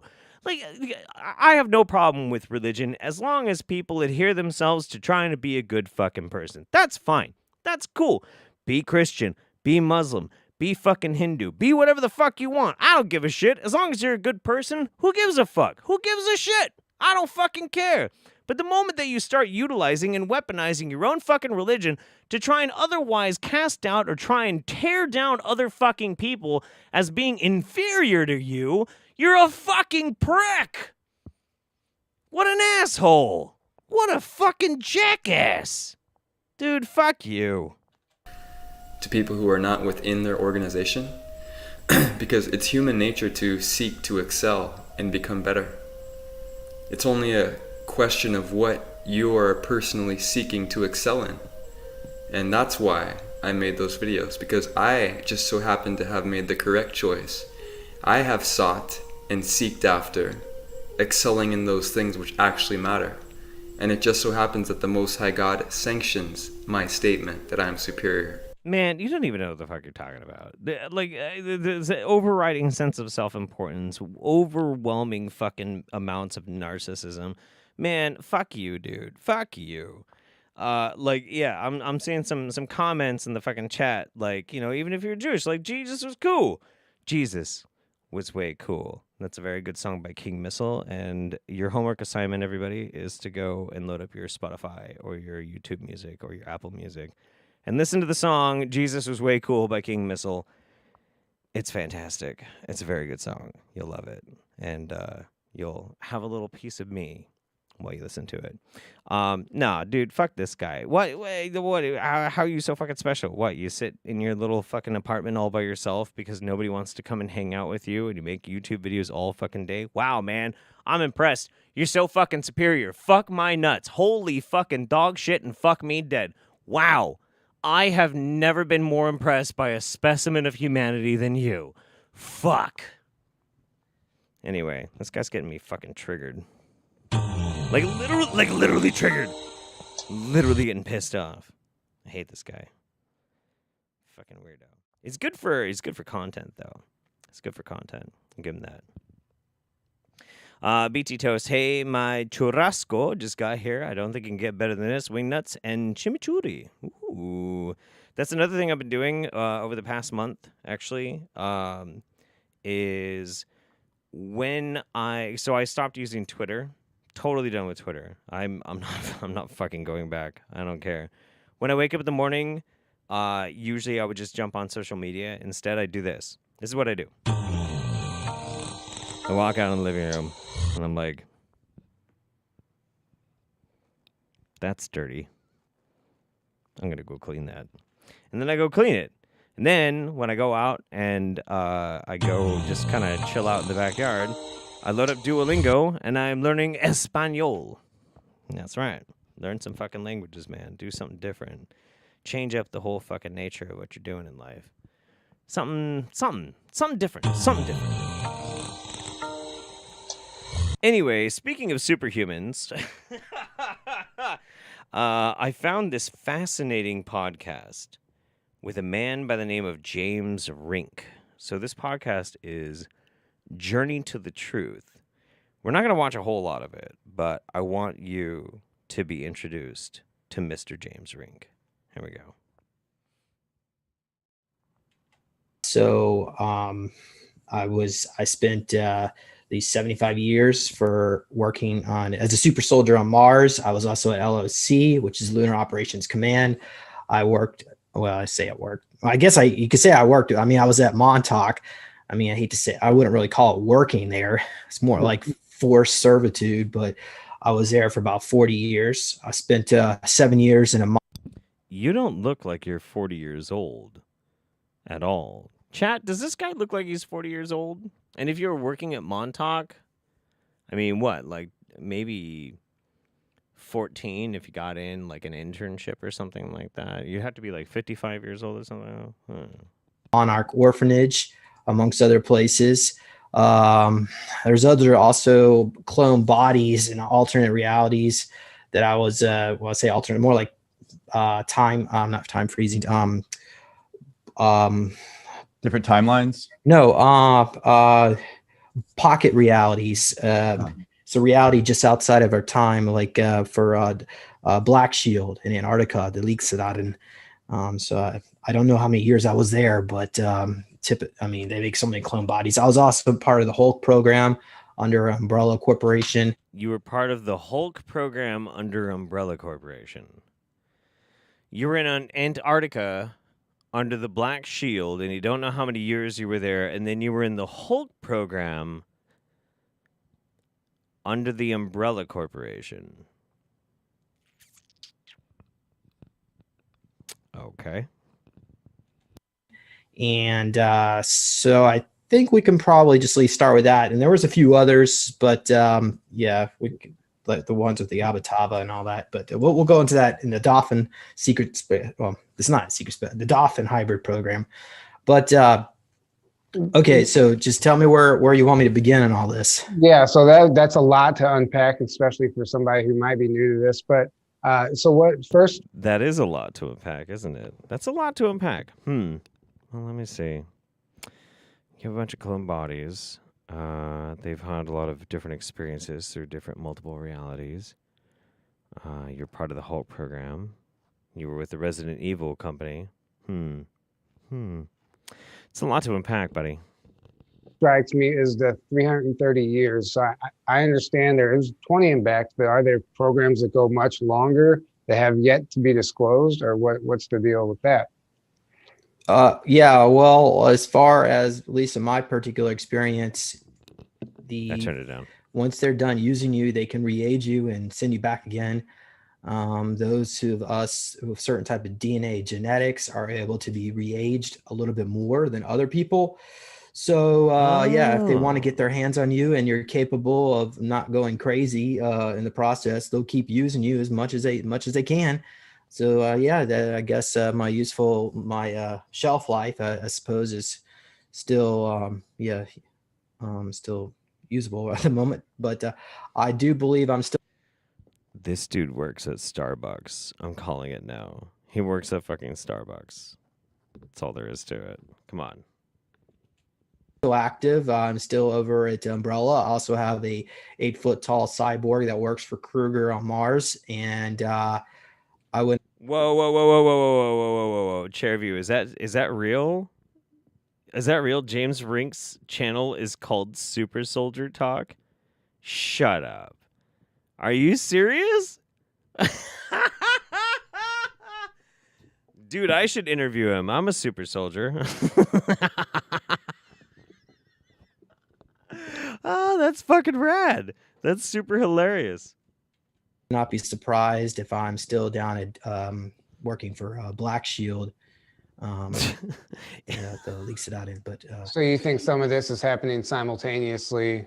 He looks like he face-tuned himself into an adult. He does. He super does.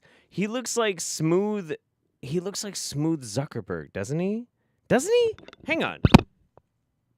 I'm so sorry. I should have fucking turned that off before I did that. Oh my god, I'm so sorry. Look, wait. Hang on. He's so smooth. He looks like he's manufactured from the same Android lab as Zuckerberg is, isn't it? Like, look at this. Look at this. He's so smooth. Weird. Super weird. Dude, fucking strange. Like you have a clone somewhere yeah, else? well, yeah. So like, typically your memories would come back to you when one of your clone bodies dies, and it's called rehoming. And Sure. So if I'm still active on projects, then technically my memories wouldn't be coming back just yet until those clone bodies or those contracts come to an end. So I say smooth. contracts loosely, at least from regressions. It appears when they encourage you to join, they give you some kind of drugs that make you suggestible, and then they just have you sign. I wouldn't call it necessarily signing a document, but more like making an agreement. So, I don't really consider it a valid contract, but they do whatever they want. So they can't. They want. Yeah. Anyway, so we'll talk about they in just a bit. But so where do you want me to take this conversation now? Well, I think I'm. So which program do you have the most memory of? And is it pretty even or? Wait, you're very confused? Shadow Dash Ninja, you're very confused? Look, here, I'm going to explain it. Okay, hang on. This guy right here, this smooth automaton-looking motherfucker right here, okay? This guy has been involved in every single conspiracy, whether it is real or comes from a movie or not. He has been involved. But you see, the thing is, you'd be asking yourself, how can one man be involved in every single one of those conspiracies? Ha! Let me tell you how. See, the thing is that he has actually many, many clone bodies. This guy, this beautiful, smooth alien, creamy. He is such an incredible super soldier asset that they decided to clone him many, many times over. And those clones were then enlisted in all these different programs. Now, he didn't have any knowledge of this. Of course he didn't. He went through the rest of his life just working at Starbucks like he does currently and not knowing anything. And then one night, he'd wake up and be like, blah, blah, because one of his clones died. And the clones download the memories that they shared suddenly dumped into his brain. And so now he remembers 50 years at the Montauk Project, 40 years in Antarctica working for the Black Shield, being turned into a Hulk super soldier. That's why. That's how. I hope that cleared things up for you.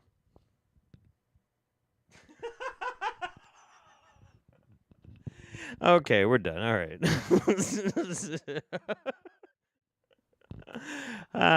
Fuck my nuts. Wow. Let's see. Darth Acutus, reality check for the jackass. Only Soundwave is superior. True. Only Soundwave is superior. Dorothy Ishida, the reason why he has so many channels is because this guy will never get laid with that ego. Oh, Revolutions for Tomorrow, yeah. Jay Reynolds says Detachable Penis is also a good song by King Missile. That's true. That's very true.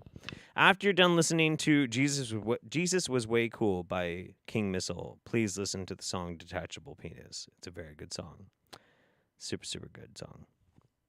What do you mean that didn't clean it? Yeah, how did that not clear up everything? Come on, man. Like I just laid the whole thing out for you. Oh boy. We're getting a download right now. We're getting a download right now from our interdimensional our interdimensional being. What do you have for us? What wisdom? I'll wait. It's time for a wine break, everybody. Cheers to you guys, though. By the way, if you're out there and you're watching live, glasses up, glasses up. Cheers, cheers. Do the digital thingy, whatever. Love you guys. Glad you're here. Okay. Earth Mother says, My cloning abilities aren't what they used to be. That's why he's so smooth. He doesn't know, and don't tell him, but he's a clone of himself, not one of my better clones, admittedly. That's fair. That's fair. See, the thing is, the Earth Mother is one of the best deities out there in the universe because she at least admits that she has some fallibility. Sometimes she just gets a little drunk and fucks up. You know, whatever. Not everybody gets cloned perfectly. What do you think this is, a fucking movie? All right. So, this is important. We're going to be doing something different this Wingnut Roundup than we have done before. We had a failure with Dr. Mandel here and Motivational Doc trying to teach us how to heal our face. So, we're going to do some calisthenics. And who better to teach us some calisthenics and to help us recharge our sexual energy than Troy Casey from Certified Health Nut. That's right. I didn't do that on purpose. I swear to God, I didn't do that on purpose. So he's going to teach us how to boost our sexual energy in 1 minute. And you guys have to do it with me. Even better if you record it. And if you don't, like, that's fine, whatever. But we're all going to boost our sexual energy because we've got 5 videos left and 45 minutes to do them in. And we're gonna need the pick me up. So here we go.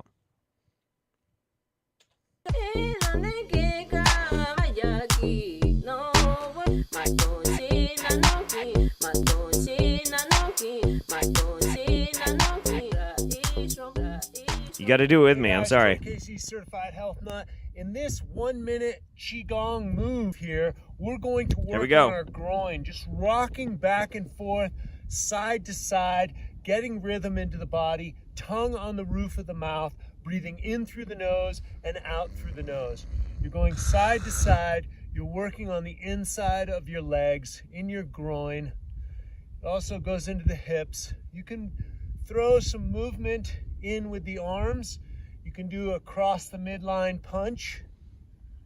Just find that rhythm. Lube the spine. You better be moving. Let's go. Ankles, the toes, the knees.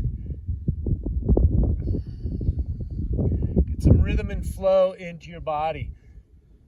Energy wants to flow naturally. My energy wants Clear to the flow, channels Trey! in your body, especially Trey, men Troy! with the groin. You want to build strength and flexibility in the groin. Build your groin! And make sure you guys have a great day.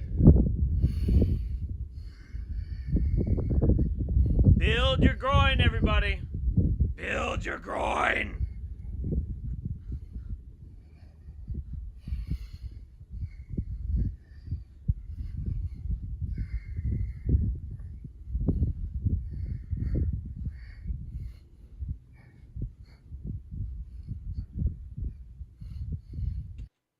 Okay, well, now that everybody's groin is massive and humongous, I don't know about you, but like, I'm at critical mass here. Like my groin has just grown exponentially. It's like it's obscene. It's obscene. And I hope that through you participating here in the Wingnut Roundup, you too have massive, inflated, full to bursting groins.